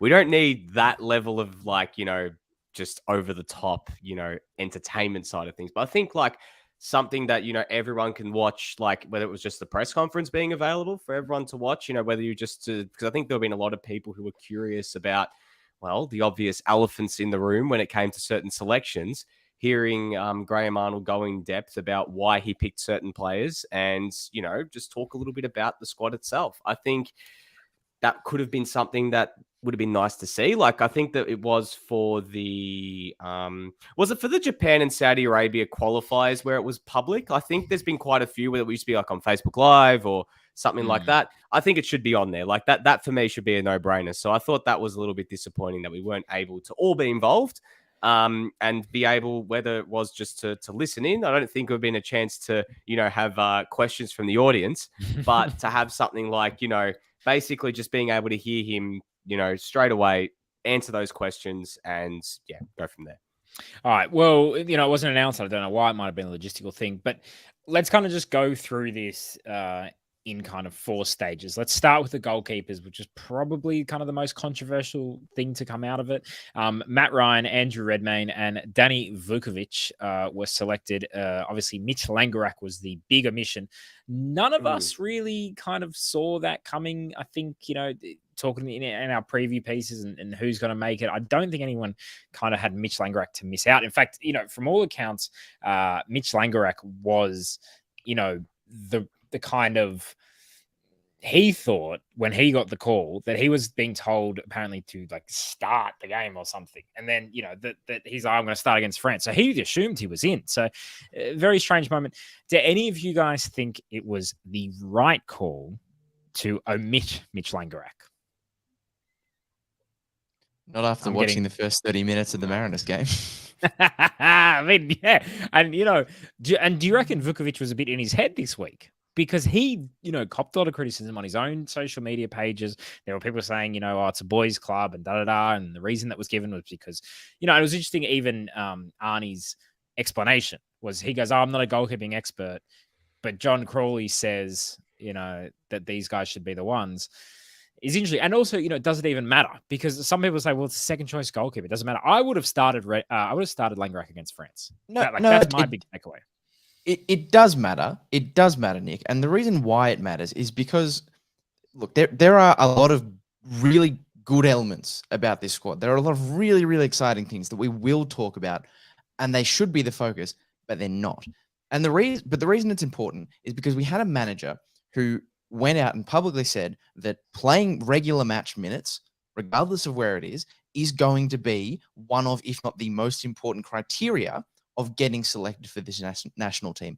And in many respects throughout this squad, we have seen that logic apply. Someone like Trent Sainsbury not getting selected because, he hasn't played for a while. But then you also have Sutar and you have Rolls. But anyway, someone like Keanu Bacchus, who has been playing week in, week out for St Mirren, doing a very good job in the Scottish Premiership, being selected ahead of a Denny Genre or a Connor Metcalf, who some people would argue are playing less minutes but playing at a higher league. So the whole focus of this squad, according to the manager, these are the terms he set, that playing time and performances would matter more at this World Cup. And yet, one of the best performing, if not the best performing Australian goalkeeper, I mean, he has more minutes than the other keepers selected combined, while also breaking records in the J League, hasn't been picked.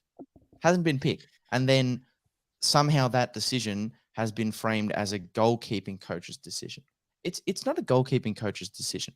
Now, if John Crawley recommends players to you and you want to act upon those recommendations, that's fine, right? That's fine. But John Crawley didn't make the choice. Graham Arnold is the manager of the national team. He has the final say. He has the authority in this situation.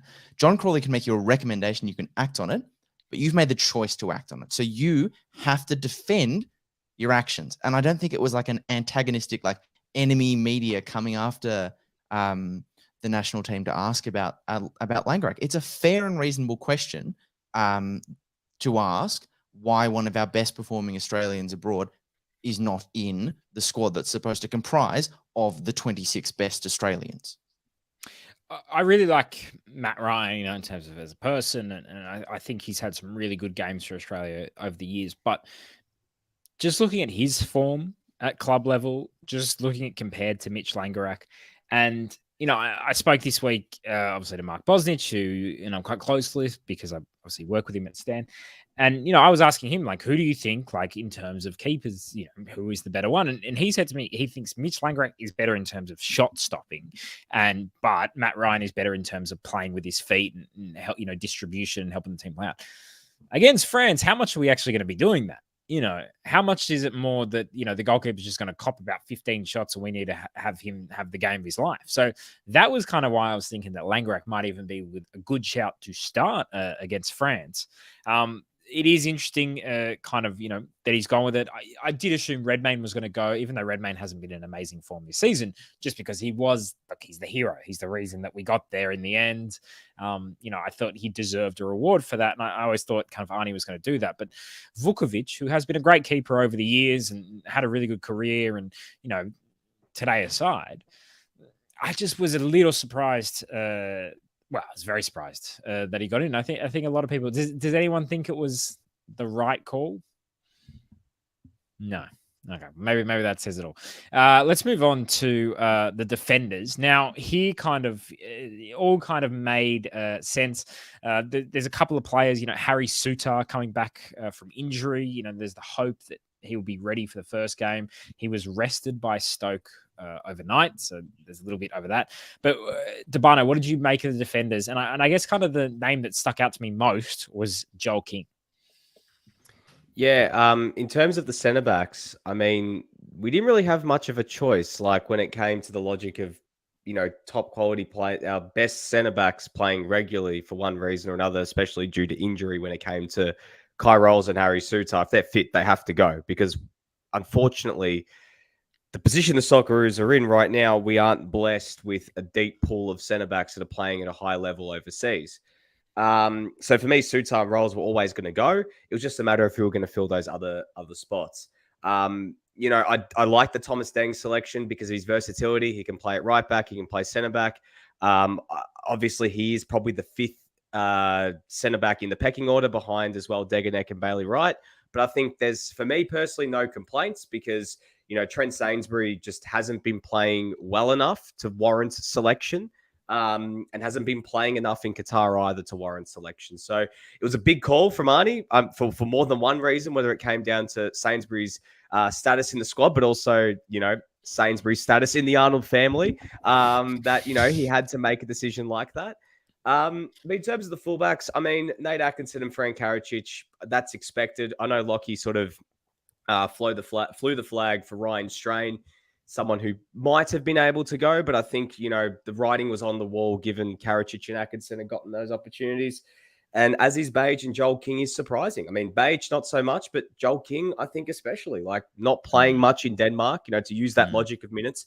He hasn't been playing much since he's gone over to Scandinavia. So, someone like Jason Davidson, who has been playing regularly in Belgium, I think is quite unlucky not to make the squad. Yeah, very interesting decision there. And Gersbach as well. He's playing regularly in France. Second division. Gersbach's kind of just... I was talking about actually yesterday with Josh Parrish and Lockie Flanagan and Pakua Frimpong and Ben Smith yesterday that we felt like it's kind of like Alex Gersbach's kind of just been forgotten. Like, I haven't heard of Alex Gersbach in ages because he just hasn't been selected in a while. He's kind of, just plotted around Europe. He's playing, but like he hasn't been in the reckoning for a while. But from what I'm seeing, look, I'm not watching the French second division. And Lockie, I'll come to you in a minute on Atkinson because you're actually one of the few people that watches some of these players regularly. But, goes back. I don't know. I haven't seen him play. But if he's playing regularly in a team that I think is pushing for promotion in the French second division, it's like Denis Genreau last season. And we were getting quite excited about him. I was surprised that Gersbach wasn't in there just because, like I said, Joel King isn't playing, in Denmark. And here's what I think. I think it's like, it's okay not to take a player that's not playing regularly if they've proven that they can do it at this level. Has Joel King proven that he can do it at an international level? Not really. He's proven he's good in the A-League. He's proven he's good for Sydney FC. But it's not like you're taking a player who's, he's got all the experience. Look, it's all right. Once he gets there, he knows what to do. And okay, he's a bit unlucky at the moment. Matt Ryan's not playing regularly at in Denmark for Copenhagen. But at least you can say, well, he's played at World Cups, he's experienced, he's played in big tournaments, he knows what these moments are about. We're confident that he can step up in this moment. I don't think so for someone like Joel King. So I don't know. Look, hopefully he proves me wrong. Look, and I say this about everyone who's included. I hope everyone has an amazing tournament. We're all on your side, despite what. But that's to assume that Joel King's actually going to see minutes though, Stoll, because let's be real, as his age, he's more than likely going to start the all three group games. So but you have to assume, in my opinion, you have to assume that all these players will eventually see minutes. Taryn, you wanted to make a point about Suter? Yeah, I guess just to say that, how many chances from open play are we necessarily going to have? I think we're going to rely a lot on set 0.5. Yeah, definitely under 2.5. Sorry, Taryn, don't you remember how many open play goals we scored in 2018? Have you forgotten about all of those?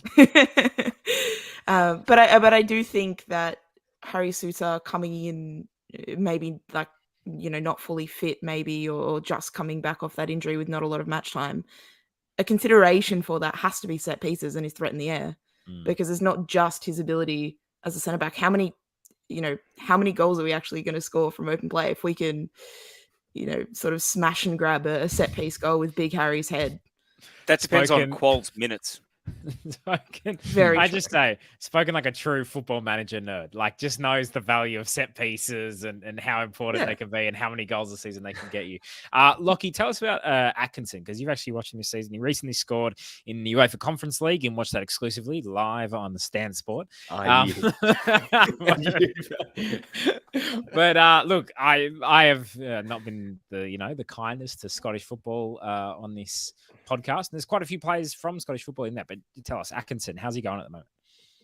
Well, it's interesting because I was delighted as a Hearts supporter to have all three of the Aussie Hearts players selected for the World Cup squad. But I would say, of the three that have been selected, now Rolls has obviously spent a significant time on the sideline, but when he has been playing, Hearts fans have been enamored with his performances. This morning's red card against Livingston notwithstanding, he has genuinely been really good in the games that he's played. Atkinson has had probably an inconsistent season, I would say. His best has been very good. The goal in the Conference League, as you mentioned, he's had some great performances, but has been susceptible defensively. And I think, again, if it was pure form, as I sort of said last week when we had Vince on, if it was pure form, I think Strain has mounted a better argument. He's played better, more consistently. He's been on one of the sort of the top 20 to 30 players in the Premiership. But Atkinson has that affinity with Arnie. He's played at the level before, and he's got that versatility to be someone who can play further forward or drop into midfield. So he's the worst performing Hearts player of the three so far, but I still think his selection makes a lot of sense. And he hasn't been so bad. He hasn't been so bad that he shouldn't have been picked outright. I think it's a fairly defensible selection. And he'll probably start too. Yeah, let's move on to the midfield. Moy, Frustich, Irvine, McGree, Devlin, Bacchus. McGree scored a great goal overnight for Middlesbrough, which is great to see. Frustich, we are massively, I think me more than almost anyone, massively hoping that he gets on the field for the first game, but he is under an injury cloud. I don't know if we know anything about that. Probably going to be back. I think they're hoping to actually play him this weekend. Okay, all right. I think Hellasford haven't played yet, but I'm just double checking. But I think the plan was to hopefully get him out there in the last game. All right, we'll check on that. Lockie, tomorrow morning at Spezia. What do you think of Bacchus getting in there? I mean, you can probably talk about Devlin as well, but Bacchus was a bit of a surprise one for me as well. I know that he's kind of been talked about in the squad, but I was surprised that he was in there. Look, I don't want to harp on the same sort of lines, but if we're going off the whole form and minutes at club level, it's a very reasonable, straightforward selection. He has been very good since he's come into St Mirren, and it's great to see him get the chance. I guess the problem is once you start to dig a bit, and also, Graham Arnold has said that he's picked 2 players for every position, and to that end, there's 2 players for sort of every role in midfield. I guess there's 2 10s, there's sort of 2 8s, there's 2 6s. But I guess the problem you run into there is that Bacchus is not going to start, right? Bacchus is not going to start, and for the most point, you would expect Australia to be the team who has less of the ball, more reliance on counter-attack, set pieces, perhaps if Harry Suter gets his head on the end of a few. And so if that's going to be the case, then why have Bacchus? Like, what is Bacchus going to be able to do? And how is he going to be able to influence the game coming off the bench if we're chasing a game as a 6? There's not really a great deal that he can do. So if I was picking that slot, even if he has played well, I'd probably want someone who could be a bit more versatile in what they offer when we're behind, a bit more attacking, and the third man run of a Metcalf, the ability to play anywhere in the front 3 that a genre has. If it was me picking, that's what I would have gone for. But again, minutes-wise, he's done enough to make him a justifiable selection. I just don't know how much impact he's going to be able to have off the bench. Can I just make a point? Yeah, because what I was going to say is, Ulig actually has stolen my theory that actually came to my mind about 5 seconds before that comment came through, because Lockie was making the point. Maybe Bacchus was the guy who came in because Volpato said no. Maybe because, when you look at it and you sort of do the numbers and you weigh everything up and you go, okay, look, we've got Aaron Moy and Cam Devlin who can play as 6s. McGree can play as an 8 if need be alongside Jackson Irvine. It leaves 110 in Hrustic. Volpato's best form is playing a bit more centrally as a 10, not necessarily as an out-and-out winger. And I don't think that, someone like Garang Kuol, Awer Mabil, or any of the wingers, Craig Goodwin even, would have been a player that was dropped in favour of Volpato should Volpato have been in the squad, unless that was going to be an incredibly unpopular decision to have not taken Garang Kuol to the World Cup, which, to be honest, I doubt would have been the plan. But maybe that was it. Maybe Keanu Bacchus was the plan B without actually sort of speculating. I mean, you can't help but sort of ask that question after Arnie literally came out and said, Volpato was in the team. I called him 3 times and he said no. So maybe that is it. He's literally number 26 in the squad as well. He's got the 26th number. So good point. I don't know if maybe I'm reading into it too much, but that could be it. Should we get on to Volpato now, or should we wait till the end of the squad chat? I think let's get through the forwards. We'll get back to him. Just on the midfield, Ben Smith says Devlin should start alongside Moy against France. I agree. Is that what you guys would go? That'd be a kind of double pivot thing? 100%. I'd actually play Devlin, Irvine, and Aiden Hrustic. I know it's a very sort of unpopular sort of theory or prediction. Yeah. But I personally wouldn't start Aaron Moy. I don't much care who he starts alongside, but Devlin should start. Honestly, without being, a Debbie Downer, I just look at that midfield and I just don't see a lot of combinations I like. There's a lot of me trying to put those pieces together and how does this fit? And, is it a double pivot, with one up top? Is it a 3? How do we make this work? And I don't see a lot of and, this is what kind of the qualification period also should have been establishing, but I just don't exactly see a clear, recognizable pattern in there. So I'll be interested to see what happens. It's disappointing. All right, let's go to the forwards. Martin Boyle, Matthew Leckie, Jay McLaren, Mitch Duke, Awan Beale, Craig Goodwin, Jason Cummings, Garang Kuol. Look, the big story out of it was Jason Cummings and Garang Kuol, and I think, does everyone agree that they should have been selected and everyone happy with their selection? 100%. Yeah. Yep. Yep. Amazing if Garang actually starts a game. Just the ultimate starts against France. Hang on. Now we actually got the Mariners fan in the stream. Taryn, should Garang Kuol start? Genuine question here, because Stoll was all against. No, I can't start. Hasn't played a game. Should Garang Kuol start a game at the World Cup? Look, genuinely, probably not. Genuinely, you use him in the last 20, 30 minutes of games to open up the game, to create a different dimension. Hopefully we're not chasing too many, but we've seen throughout the Mariners season that he seems to have this ability to single-handedly turn games on their head as soon as he comes on the pitch, and I think that's why it's so exciting that he's playing, though that he's in the squad. Sorry, that's why that's why that selection is so good, and I think that's why there would have been a riot had he been left out of the squad. Yeah, I mean, my heart says yes. My heart says start Cummings and Qual, but my head says I think that he is best utilized at this stage in his career, coming off the bench in the last 20, 30 minutes, being a game changer, to use a turn of phrase from a very popular manager, and see how that goes. Jess asked via YouTube, who is the starting number 9 for the France game? Look, I mean, this isn't who I would pick, but I think it's going to be Mitch Duke. I think Arnie, everything is indicating that it's Mitch Duke. To me, the kind of surprise was Taggart was left out. That to me was a surprise. I know he's not been in the best form and hadn't scored for a couple of months. But with all the respect to Mitch Duke, Mitch Duke is playing in a division lower, and I think has scored one more goal for the season. I think Taggart had 6 goals or something in J League 1, and Mitch Duke has 7 goals in J League 2. It doesn't seem to me like, oh my God, Mitch Duke by clear. But I don't know. This is also the hard thing to, when you're not there, you're not talking to the players. I don't know what frame of mind players are in and whatever. So what it seems to be is Mitch Duke is going to be the starting number 9. Does anyone think Mitch Duke won't start against France? I think the only other thing I would see is McLaren maybe deployed as like that sort of pressing 9, like Andrew Naboot in 2018. Just work hard at the front. And part of me, I think I would prefer McLaren, actually. Yeah. Because like in all honesty, I would as well.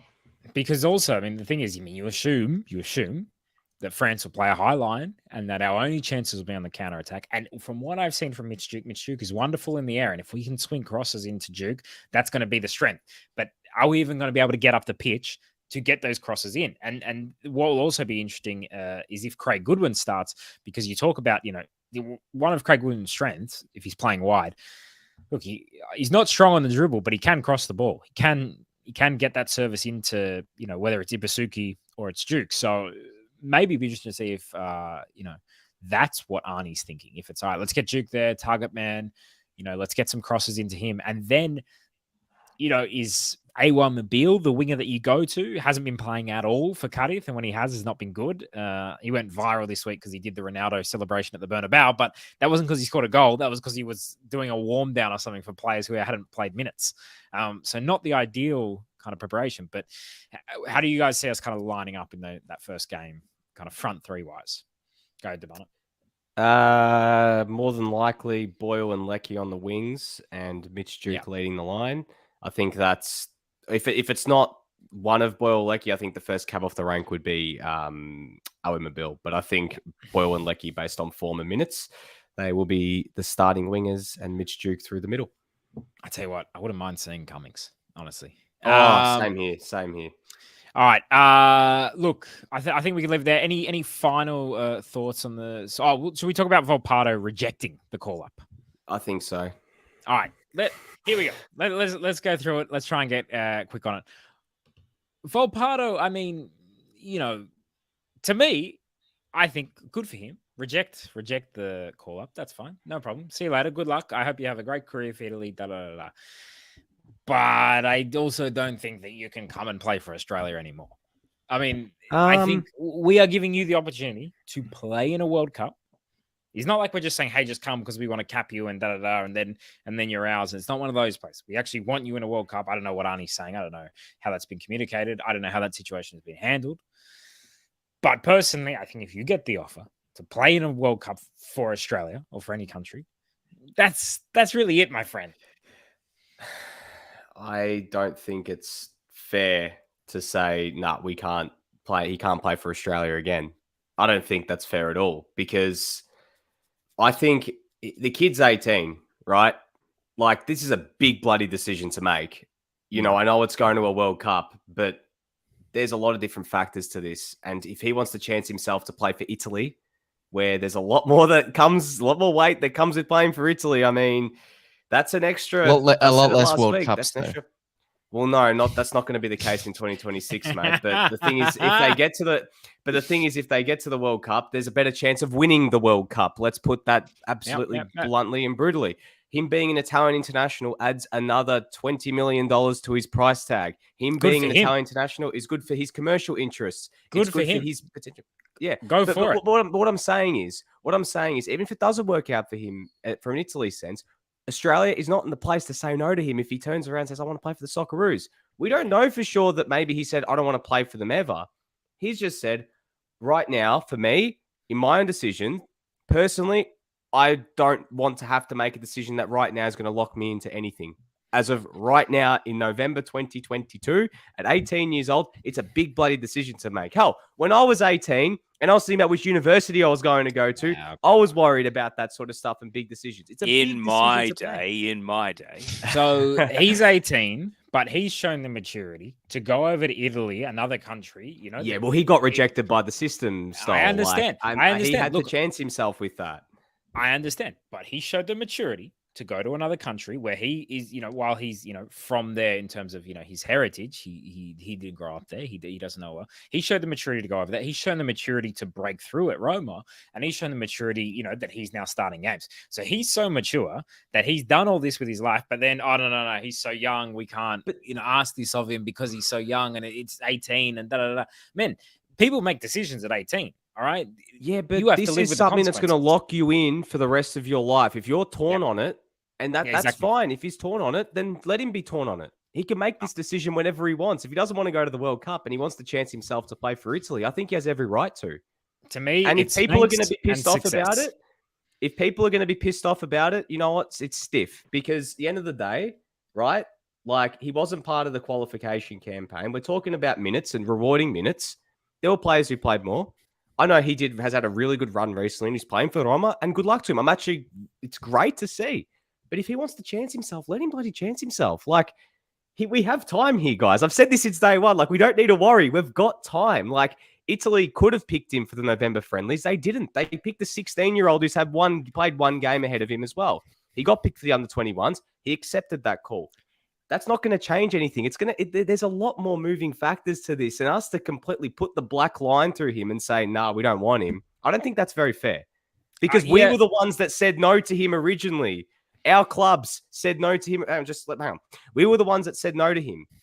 In his heart, he's going to probably thinking, "I want to reward and be loyal, at least for now, to the country that gave me an opportunity." And he's got someone like Francesco Totti, as I said last week, who's saying to him, who's very well connected with people involved in the Italian system, who are saying, this kid's got something. He could play for Italy. We're keeping our eyes on him. As an 18-year-old who's playing for Roma, and you got a chance to play for Italy, being in his shoes, putting yourself in his shoes, of course he's going to angle to potentially play for Italy. It's a big decision to make. We saw it with Vieri. We saw it with Simonic in the past as well. We saw it with Georgi Samaras. We're going to lose players. And if they decide that he wants to go, so be it. But if he hasn't made his decision yet, then we shouldn't put the black line through him yet. He's made his decision. Time. This is if you say no to a World Cup, that's a decision to me. You're saying no. Like, he's 18, Stoll. He's 18 years old. Good luck and thank you, mate. But you were here for 17 years. And look, Australian football rejected him, and that's the narrative. And I understand that, but also he was also in our system for 17 years. So obviously we were developing him as well. This guy wasn't just training on his own at the park and everyone was like, oh, you're terrible. What about the coaches, the Australian coaches that helped him develop as a talent? That also exists. Yes, Sydney FC rejected him. Wanderers rejected him. And by the way, look, we've been talking about it. They don't handle their youth well. He's not the only one. But I just think if you get the option to play for the Socceroos at a World Cup, this is the highest honor that we have in our game. And you say no, okay, that's all good. Good luck to you. But there's not, okay, actually, I wasn't good enough for Italy. Can I turn up here? And maybe he's going to be, the best player for the Socceroos. And if he is, good for him. And that's great. And, he's whatever. He's 18, not 34. He's got plenty of World Cups left in him. There's plenty of time. 18, you can vote, you can drink, you can have children. Yeah, but you can have many different drinks. You don't need to have one drink. You can have many. Okay, this is a job that locks you in for life. This is a position that locks you in for life. This is not like saying This saying is a going to World play Cup. for Roma. This is an honour Yeah. of going to a And World there's Cup. a World Cup every 4 years. That Australia and Italy. Not are for gonna Italy. make Not for every 4 Italy. years. There hasn't been one We'll since get there in 4 2014. years, mate. The expansion's the best thing that happened for the Italian national team. All right, look, I think me and you can go around in circles. Look, we've said our let's just piece. leave it. I've had enough. Taryn, any thoughts? Would you reject a call up for the World Cup? Volpato, he doesn't want to make his bed, so he doesn't have to lie in it. Yeah, that's the decision. But He doesn't we've have to invited him. read. Look, admittedly, we didn't want him in our bed initially. We're like, you're not good enough for a bed. And now we're like, please come in our bed. It's great. And we've made it really nice. And then he said, I don't want to come in your bed. I think there might be a better bed for me over here. Okay, but that's it. There's one offer. That's it. All right. No more bed. Australia is a king single, but Italy is a nice luxurious queen size bed with a nice quilt. Mate, where's our snooze sponsorship, or where's our betting sponsorship, like Jason Betting? Is that even still a thing? I have no idea. Not to be have any stereotypes, but my girlfriend takes care of all the betting things that we do in this house. Taryn, it has been an absolute pleasure to have you on. Thank you for raising the bar of this show. Just a quick plug. Yep. For those of you wondering why we're not going to preview the A-League women's season in this pod, it's because after the season launch is held on Wednesday, there will be a TNC A-League women's season preview bottle edition, similar to the A-League men's preseason one that came out. So make sure you subscribe if you aren't subscribed to the podcast already, because that will drop either on Wednesday night or Thursday morning.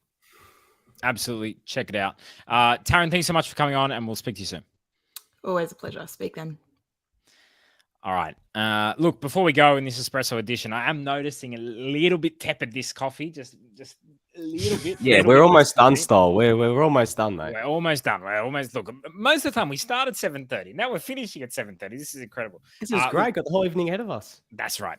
Look, just quickly talk about the article that appeared in the Good Weekend magazine, which is a magazine that's in the Sydney Morning Herald and the Age, and I don't know, maybe somewhere else around the country, but you can read it online. It's owned by Channel 9, actually, I should say, as a Channel 9 employee. So good job to the Empire. And, it's a good interview in terms of, I think it's important to tell the human stories of kind of the big people in our game. And that's always an interesting insight. And the timing of it, just ahead of a World Cup, and to get kind of, I guess, maybe the greater interest from people who read the Good Weekend every week and maybe don't follow football regularly. And it was written by someone, Andrew Webster's a very good sports writer, but he's not a football writer. He's very much a kind of generic sports writer who focuses much more on the kind of like cricket and rugby league and kind of things. What was your big takeaway, guys, before I get into this? Does anyone want to go? Teo? I just have 2 quotes I want to read. First one, attributable to Graham Arnold. Football people in this country are weird. That's why the game is continually in a state of disarray, full of small people with self-interest. And here's the other quote. Sorry, that was, I think Robbie Slater said that, actually. Really? Yes. Okay, well, we can take it as read. And I can agree with the first part of the sentence. Football people are weird, but he should have included himself in that. This quote is attributable to Arnie. The players felt a complete lack of support from the nation. All the players do social media. They were saying to me, Arnie, Australia doesn't want us to qualify. They're not supporting us. People want us to fail. I honestly feel I can't do anything right in this country any longer. You got to be kidding me, man. Like, we've got the AFL out there. We've got the NRL out there. We've got the Victorian government underwriting netball after all of our begging for facilities. Imagine if you were working at a local club just trying to get a fence around your ground, and you can't make any headway, and then the Victorian government just said, hey, netball, let's underwrite your entire sport just to troll Gina Reinhardt. We've been doing it wrong. We've been doing it all wrong. So that quote, honestly, I've said this a few times. I'm not going to bang on repeating myself. Stop making an enemy out of the people who care enough to actually watch the games. You have plenty of other enemies out there who don't watch and don't care and actually do want you to fail. We watch and we care and we analyze because we want things to be better. And the fact this penny hasn't dropped with players and media that platform this and the coaching staff and even the administration who set the tone and the standards for how our national team talks about itself. To go and say that in public is the biggest middle finger to anyone who's ever bought a ticket or a shirt or has turned on their television and actually cared enough to watch. It's bewildering. Stop it. At the end of the Arnie era, we need a clean break. And if the administration can't make a clean break and they just hire some replica backs to the wall, us against the world, our own fans don't want us to win clone, enough. No. New direction, urgently, please. It's also just like this, like, what do you mean? Like, who believes that we don't want you to qualify for the World Cup? Who benefits? Clearly a journalist, for starters, a journalist and an editor believed it enough to publish it rather than push back and say, come on, champ, that's ridiculous. Yeah, I mean, it's like, to me, it is interesting that this interview, you know, the reason they decided to do this, but it wasn't a football writer who wrote this. It wasn't someone who Do we gets reckon up he at 2 actually a.m. do we reckon he watched any of the games? Well, he watched Peru. For sure he watched Peru, that's it. But it's Is this not another someone... Will Swanson incident? I Like don't know similar who sort Will of, Swanson is. the guy that was talking about the Socceroos doesn't recognise anyone in the team. Remember was it the UAE? Yeah, in the Australian. Yeah, look, I mean, and that's the thing. And I think for the kind of general sporting public, they probably look out, they go, yeah, you know, Arnie, hard done by, you know, the soccer fans, they're just crazy. They're just always going on and on. Look, they eat their own. They eat their own. Yeah. To me, it's pretty simple. Almost like soccer has to become Scientology and just be a one-directional hive mind that only ever parrots what the administration is saying. They're effectively saying that Australia needs to become more like a Gulf state and just run a dictatorship here. I mean, is that what they want? By the way, you guys would know better than me, but like if there was an AFL national team, I mean, hilarious, but if there was an AFL national team and they actually played in a World Cup and whatever, imagine the pressure that would be on that coach, whoever that is. I don't know, Dennis Pagan or whoever's the modern day version Dennis of Pagan. I don't know, you get coaches in AFL anymore. But like the AFL media would be going crazy about it. But you want to see pressure. Look at the questions that Luis Enrique just got asked at his press conference because he didn't put enough Real Madrid players in there. Like, they get the easiest ride. It's unbelievable. And also, here's the best example. When Arnie was asked why he didn't select Adam Taggart, he didn't give a football-based reason. He didn't give a statistics-based reason. He didn't give a fitness-based reason. He said, I had a decision to make and I made it. No follow-up question. That's it. And I, the idea of the follow-up question and a journalist being able to have a back and forth in a press conference seems to be a foreign concept now to the way our national teams are run as well.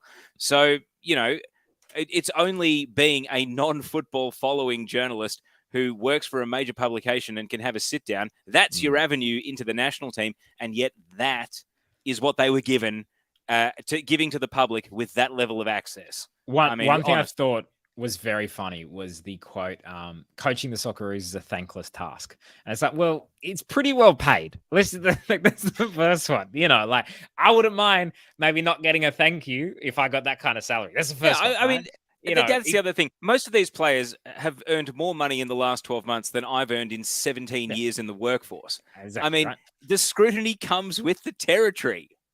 Totally. And like the second thing about that is that, in terms of a thankless task, man, the country does get behind the Socceroos for the World Cup. The country will be behind, no one wants us to lose to France, but we can't sit here and pretend, hey, we're going to smash France. France doesn't stand a chance against us. This is ridiculous. And here's the other thing. If the critics and analysis dries up in the media and all you're left with are cheerleaders, then how much poorer is your sport going to be for it? But it seems like that's what they want to weed out. Even just the mildest, even slightly little bit of analysis of a national team seems to put you in this haters category. And I'm really not sure what they want the media to look like unless it's dancing Shrek over the top of Amy Park. Maybe that is genuinely the future they want. Lockie, your thoughts? Well, I mean, I think Geraldo makes a pretty good point in the comments, actually. Like the very fact that this level of criticism is the line in the sand that the national team chooses to draw as like, oh, it's too heavy, people are hating on us. I think just goes to show how long the national teams have had a very little amount of scrutiny, that this seems extreme. because Stoll, you compared to Lewis and Enrique, and we're always focusing on, you know, what can we do to be more like the Europeans? We love the passion of fans there and fans in Latin America who, when they're not happy with the way something is going, make these really, you know, significant public displays of their displeasure. And when we look at it, we go, oh, that's amazing. They care so much about the national team. But when the people here try to display that care about the national team by expressing their concern, somehow we're enemies. It doesn't compute.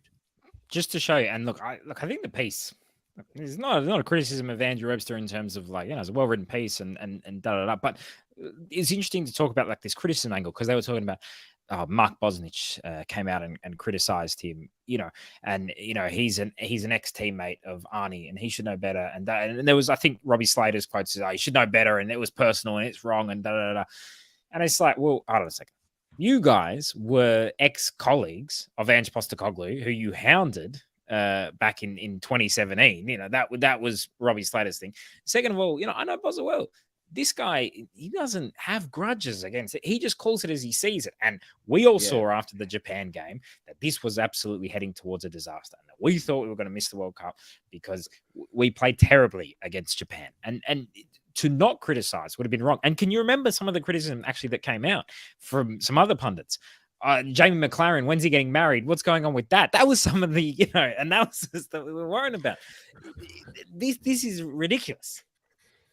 Can I just say? Yeah, go. This is one thing. One thing I want to say. If you're a national team boss or you're a coach, if you're a player and you're playing at this level, the facts are you have to expect criticism. That is part and parcel of what professional sport is.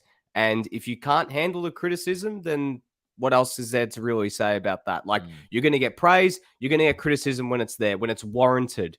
Like, this is the sort of risk you run as well when you're a media professional as well. When you have people that are coaches and players and stuff that you have those allegiances to and personal relationships and connections with, you're always going to be riding that fine balance. But at the end of the day, in the sake of integrity, you need to call it out when it's there. If a team's not playing well, or even if they're winning and they're not winning well, you can't just skirt over that and say, nah, it's your job as an analyst. Yeah. It is your job to call it out. Exactly. You know, I think there's also an element of people you need to have caps attached to your name, or you need to be an ex-player as well. And I think maybe there's, you know, the democratization and proliferation of, you know, things like TNC. I mean, I was once told by a very high-ranking person within the FFA, Tony Gustafsson doesn't care about your opinion. And that's why I've been kind of free to really speak my mind on it, because he doesn't care. Fine. You know, so I'm just going to have my 2 cents. Fair enough. I hear all the time that X doesn't care about what the media says and then gets very upset by the media coverage. Like, that's just the classic one. But the problem is, you know, they don't go to the trouble of actually accessing the source material and then get told what was allegedly said via Chinese whispers, and without having actually accessed the source material themselves, are then given a biased or misleading account. Yeah. But also, you should be thanking, sorry, just a final point. You should be thanking God, thanking whatever higher power you subscribe to, that there are actually people out there who care enough to criticize. Because, I mean, the A-League in the last few years has been an example of what can happen when people just stop caring altogether. Well, I mean, let's be honest. How much scrutiny was Western United getting from their fan base until today? What about Macarthur and their fan base? And it's crickets, because, you know, so without a bit of media there to at least drive the discussion, who's actually holding anyone to account there? Or are they just happy to, you know, roll along, you know, win, lose, draw? Who cares? We're turning up next week.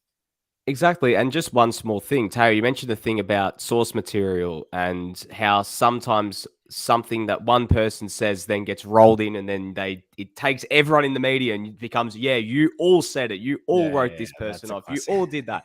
It was one or two people. Like, it's hard. Like, I know that sometimes in the heat of a moment, when a coach does something, they love to do you wrote us off, blah, blah, or a player will do that. And it's heat of the moment, it's the excitement of it, you know. We've all been there when you love to say, I told you so. It's a good moment, right? Like, it's a human element of it. People love proving people wrong. But when it comes to the media side of it and you say, but you all said that. No. If one or two people said that, go to that person or two people or whatever. Like, I mean, we're not all have the same opinion. Like, we all have different opinions. That's the beauty of the media and viewed world. It's exhausting to think that siege mentality, no one believes in you, backs to the wall, is the only way our national teams are ever going to operate in the future. I'd like to think that we can make a clean break from it after the World Cup and turn over a new leaf. Just one kind of final point, just in terms of, like Arnie and Robbie Slater in that piece, kind of making it all about like, do people like Arnie or not? Man, it doesn't matter. Like, we don't care. Like, there's going to be Socceroos coaches. There were Socceroos coaches before Arnie. There's going to be Socceroos coaches after Arnie. All right. Every single one of them should be judged on their performances and their results and the players they're bringing through. That's what they should be judged on. Whether it's not about the personality. We don't care. We don't care what happens to you. Like, from all accounts, for example, Tony G seems like a really great guy and blah, blah, blah. But evidently the performances are not there. So I don't know why this always gets down to like personality. And that's what we're going to be judging them on in the 3 games that hopefully more than 3 games, but the 3 games that they definitely are going to have at the World Cup. And I don't know, it is so exhausting to constantly hear this thing of, oh, everyone's against us and da da da. Man, the thing that we all want more than anything is to be amazing at football and dominate and win World Cups, men and women. What do you think? You know how much better our lives would be, both our careers and just the football that we're watching. We would profit if the Socceroos suddenly started being incredible. But what we have seen over the years has been a decline of the Socceroos. This is just the facts in terms of our performances in tournaments, or the way that we're qualifying for World Cups, or even the selection pool of players. There has been a clear decline, so much so that the Football Australia has acknowledged this, hence why they brought in a disruptor, hence why also they leaked just before, was it the Japan game, or they leaked just before one of the games, that they were considering looking at replacing Arnie for the potential. It was between the end of the group stage and the playoffs. Yeah, they leaked a story that they were potentially looking at replacing Arnie. So you can talk about, the media's against me and da. No. Your own board was thinking about it at the very least, was considering it. So careful on who are actually the doubters out there, because there are doubters inside too. Because, sorry, go on, Taylor. My final point on this is, let's change how the national teams talk about themselves to the public, and then the media will change how they talk about the national teams. If we bring in a foreign coach with no allegiances to anyone, who just wants to talk about formations, tactics, selection, implementation, guess what the media is going to talk about? And the Will Swantons of the world will go, this Socceroos coach doesn't have a personality. Well, F Will Swanton. Actually, it starts with how the organisation talks about itself and how the coaches of the national teams talk about their national teams. The media will follow. Remember how, was it 9 years ago when Holger Osick got sacked, and it was all like, we need an Aussie coach. Like, we need an Aussie coach, Aussie coach. Like, I think now I don't think, of course you want to. Let's have foreign coaches for a few years. Let's try something new. And then in a decade's time, when we need an Aussie, then we can hire Nick Tolios, because he'll be ready by then. We can finally get Chris Taylor into the Socceroos coach, get him in there he'll get the job done. Quickly, just to pivot on random things that coaches said that I thought was funny, did you see, this is totally random, before the Adelaide victory game, they went into the sheds and they showed Carl Veert's I loved it. rev up speech. I loved it. And he goes, guys, don't you come back in without 3 points. And I just and everyone went, yeah, on you. And it works. Look, they got 3 points. But just the idea that they would not come back if they didn't get the 3 points, if they had to stay out there. And for example, they were just I don't know, it's a long break. We're not coming back until December. So we've just got the whole team's got to stay out here. Craig Goodwin's got to call Arnie and say, look, sorry, mate, we didn't get the 3 points. The boss said, we can't go back in the change room if we don't get it. I can't come to the World Cup. The problems that would cause. That, to me, it sounded my so phone's stupid. stuck in there. Everything's stuck in there. Yeah, Arnie, I want to go to Qatar. I really do, but my passport is in my duffel bag and it's in the pantry. Can you imagine? They're out on that. They all turn into what's his name? Tom Hanks in Castaway, grow massive beards. They haven't showered in days. But the families have to come to Cooper Stadium and throw food on the pitch for them to eat it. That all went into my mind as he said it, and maybe that's why I'm not a professional player. And the ones who are like, yeah, great one, let's go, let's get the 3 points. Anyway, it worked. I don't know. Maybe Tony Popovich needs to tell his team, don't come back without the 3 points. It felt like very much a threat. But yeah, anyway, any final points before we wrap it up? All right. So fantasy before we go then. All right, I've forgotten about my team, but what did I lose again? I don't care. Okay, well, we will get to that. Let's start with the battle between two of the pod members this week. Demigods, 71 points, defeated Alino's Bridge, 40 points. Nick Devano, you are now going to face some scrutiny from the media. Explain yourself. 40 points, man. Yeah, Jason Cummings as captain, and he got -5 as his actual score. So, honestly, Daniel I've got to Arzani say, is a 0, and Matt Miller a -1. Yeah, but I've the gotta media say- is too negative towards you. The media is too negative about your team, mate. never have I been so pleased to see a player in my fantasy team drop a stinker than Jason Cummings, because I knew Nick had the captain on him, and anything that was going to hurt me was going to hurt Double him negative. twice as much. And that's what it's all about. Schadenfreude. All right, so Pavs, Razorize Hermanos, 109, smashing Vinter Milan, 31. Vinter Milan in huge trouble. Daddy Quoll, 83, defeats Taryn's I Will Forget, 66. Chiefs of Staff, 77, defeats one of the randoms, 33. So Joey Lynch in Dreamland. One of the randoms, Andrew, defeats another random, Alan Brosk, 84 to 59. Bimby's Boys are random, 55 points, defeats Nick Stoll's TNC Live Sundays, 51. A heartbreaking 4-point loss, Nick Stoll. Max Burgess, if he'd been subbed on when the game was 0-0 instead of after they went 1-0 down, I reckon that might have been the difference, mate. That would have got you over the line. Mate, I don't know who's even in my team anymore. Like, I don't know. Look, and this, I got to say, this shows that fantasy is a success. Because the Premier League fantasy, I usually give up at this stage of the season as well, especially when I'm not going too well. So it's good to see that it's living up to that. Okay, remaining results. Jason Pine gets the win over me, 110 points to 92. So congratulations, wow, high scoring. Very high scoring. I think I had the 4th highest score in the entire league this week and still lost. Listen here, F Faces, 84, defeats Ben's My Castro Romance, 51. I'm sure Perth not playing this weekend was a factor in that as well for poor Benny Smith. Tasman United, Phil Rollo in Dreamland. He's not going to finish 9th. He wins 107 points to Greyskill FC, 82.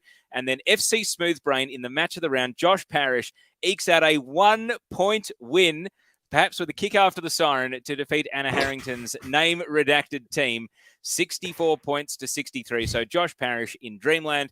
And it means that the league as it currently stands at the moment, Rosa Rise Hermanos and a random on 15 points. And then on 12, a random Phil Rollo, who's now in the top 4, Joey's Chiefs of Staff, another random, listen here, F Faces, and Nick Debano's Alino's Bridge. That takes us to the bottom of the top 8. And then Demir's Daddy Quoll on 10, Derek's Tarwa Pine, Vinter Milan, and Smooth Brain all on 9 points.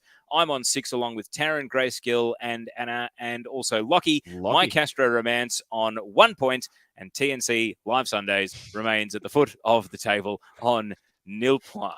Now, but don't worry, because I'm going to tell my team, don't you dare get out on that fantasy pitch without the 3 points next week. It's going to work a treat. Now, to finish, just want to do a... So go, Taya. Not much change to Wow Waddle League, where we have almost 300 members.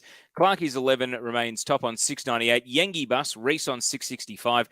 Gotwood, 663. That's Sian. And then Nifty FC, not sure who is in charge of that team, though, 643 points. And then Moyes 2 men on 641. Big mover this week was Future FC with Jack and What Do You Reckon from Derek, Paleria Osvaldo from Dominic, Adelaide Wanderer, and PK's Plan A by Jesse rounds out the top 10. And looking down here, the highest ranked member of the TNC chat is ironically me in 27th place. So no wonder we're still talking about fantasy. I have a 2-win, 4-loss record in our head-to-head league, and yet I'm the highest-ranked member of Wow Waddle League. And don't forget the Women's Fantasy A-League Women's. You can find it on the TNC Twitter. That's open. Get your team in. And I'm speaking to the 3 other members of this conversation. Get your teams in for the Women's Fantasy. My team's in. My team's ready to go. Let's do it. I just want to do like the A-League Women's. I'm just taking a really long preseason to get everything in order, and then we're going to hit the ground running. I just want a quick shout out here from Joseph Chetacone. Quick shout out to the Napoli Club of Melbourne, who won the Italian Fans Cup at Ultra Football today, beating Juve, Milan, and Inter clubs. Well, Joseph, the reason why that happened is because I wasn't playing for the Milan club since stepping down as vice president back in 2018. So that's been a I think you were outed as part of a coup. Were you actually vice president of? No, I stood down. Club? I wasn't part of a coup. Yeah, I was part of the Milan fan club. I was part of the establishing group, mate. Oh, really? Oh, that's very interesting. Yeah. All right. Um, Any final points before we go? Well, on the A-League belt, obviously, Valon Let's do it. Berisha still holds it. His next competitor, because obviously we won't be speaking A-League men for about 4 weeks, I believe, is against Sydney FC. So Max Burgess, get on the pitch. That's the first thing I can say. And maybe, that is yours to win. Valon Berisha will next defend it on the 10th of December. And Casey Dumont will defend her title this weekend against Saturday. Western United. Yeah. Yes. So we could be our have a first Western belt United change. champion. Yeah, a Western United champion in their first game. It would be like Santino Morella winning the Intercontinental Championship against Umaga. It would be massive. But and just on A-League Women's, remember, subscribe to the national curriculum because we'll have a midweek drop of the A-League Women's season preview. You can hear it on either Wednesday night or Thursday morning. Yep, and I believe we'll have a World Cup preview that was recorded at Football Ultra in Melbourne, which neither me or Debano weren't a part of. Because, I don't know, they didn't want quality analysis or whatever. I think we need to have our own offshoot one style, just a pure fun 100%, with blackjack and whatever else. Look, anyway, talk to Chicharito. He knows all about it. Look, we're gonna have some World Cup pods, so keep an eye out for that. I think the plan is to have them like twice a day or something crazy. Look, something nuts. Look, just stay subscribed, get your friends subscribed, get the ratings up, do whatever we need to do, comment, blah, blah, share it around. But really looking forward to the World Cup. Yeah, just one last little cheap plug to steal from Joey's cheap plugs. Just want to add on for any added A-League women's sort of season preview content. Keep an eye on Keep Up this week. Tomorrow I'll have a season preview for the Brisbane Roar. Had a chat with Gareth McPherson last week, and then have another one coming out with a certain injured Melbourne City Matilda, who will give us an update on her progression back from injury and potential for a return for the Women's World Cup. So keep an eye on Keep Up. I keep an eye on Keep Up. It's still too much alliteration. They need to get a bit of a different one, I reckon. Lockie Flanagan, thanks so much for joining us. We shall see you hopefully again. Well, I don't know, during the World Cup. I certainly hope so. Otherwise, something very, very dangerous has happened to me. Yeah, I hope to see you in the World Cup, Nick. Teo, thank you so much for joining us this week. Thanks for persisting, everyone. Nick Debano, thank you so much for joining us as I sip my espresso. Yep, still hot. Just the old 2 hours and 25 minutes. That's a great broadcast. And there's only one way to sign off, which is thanks and success.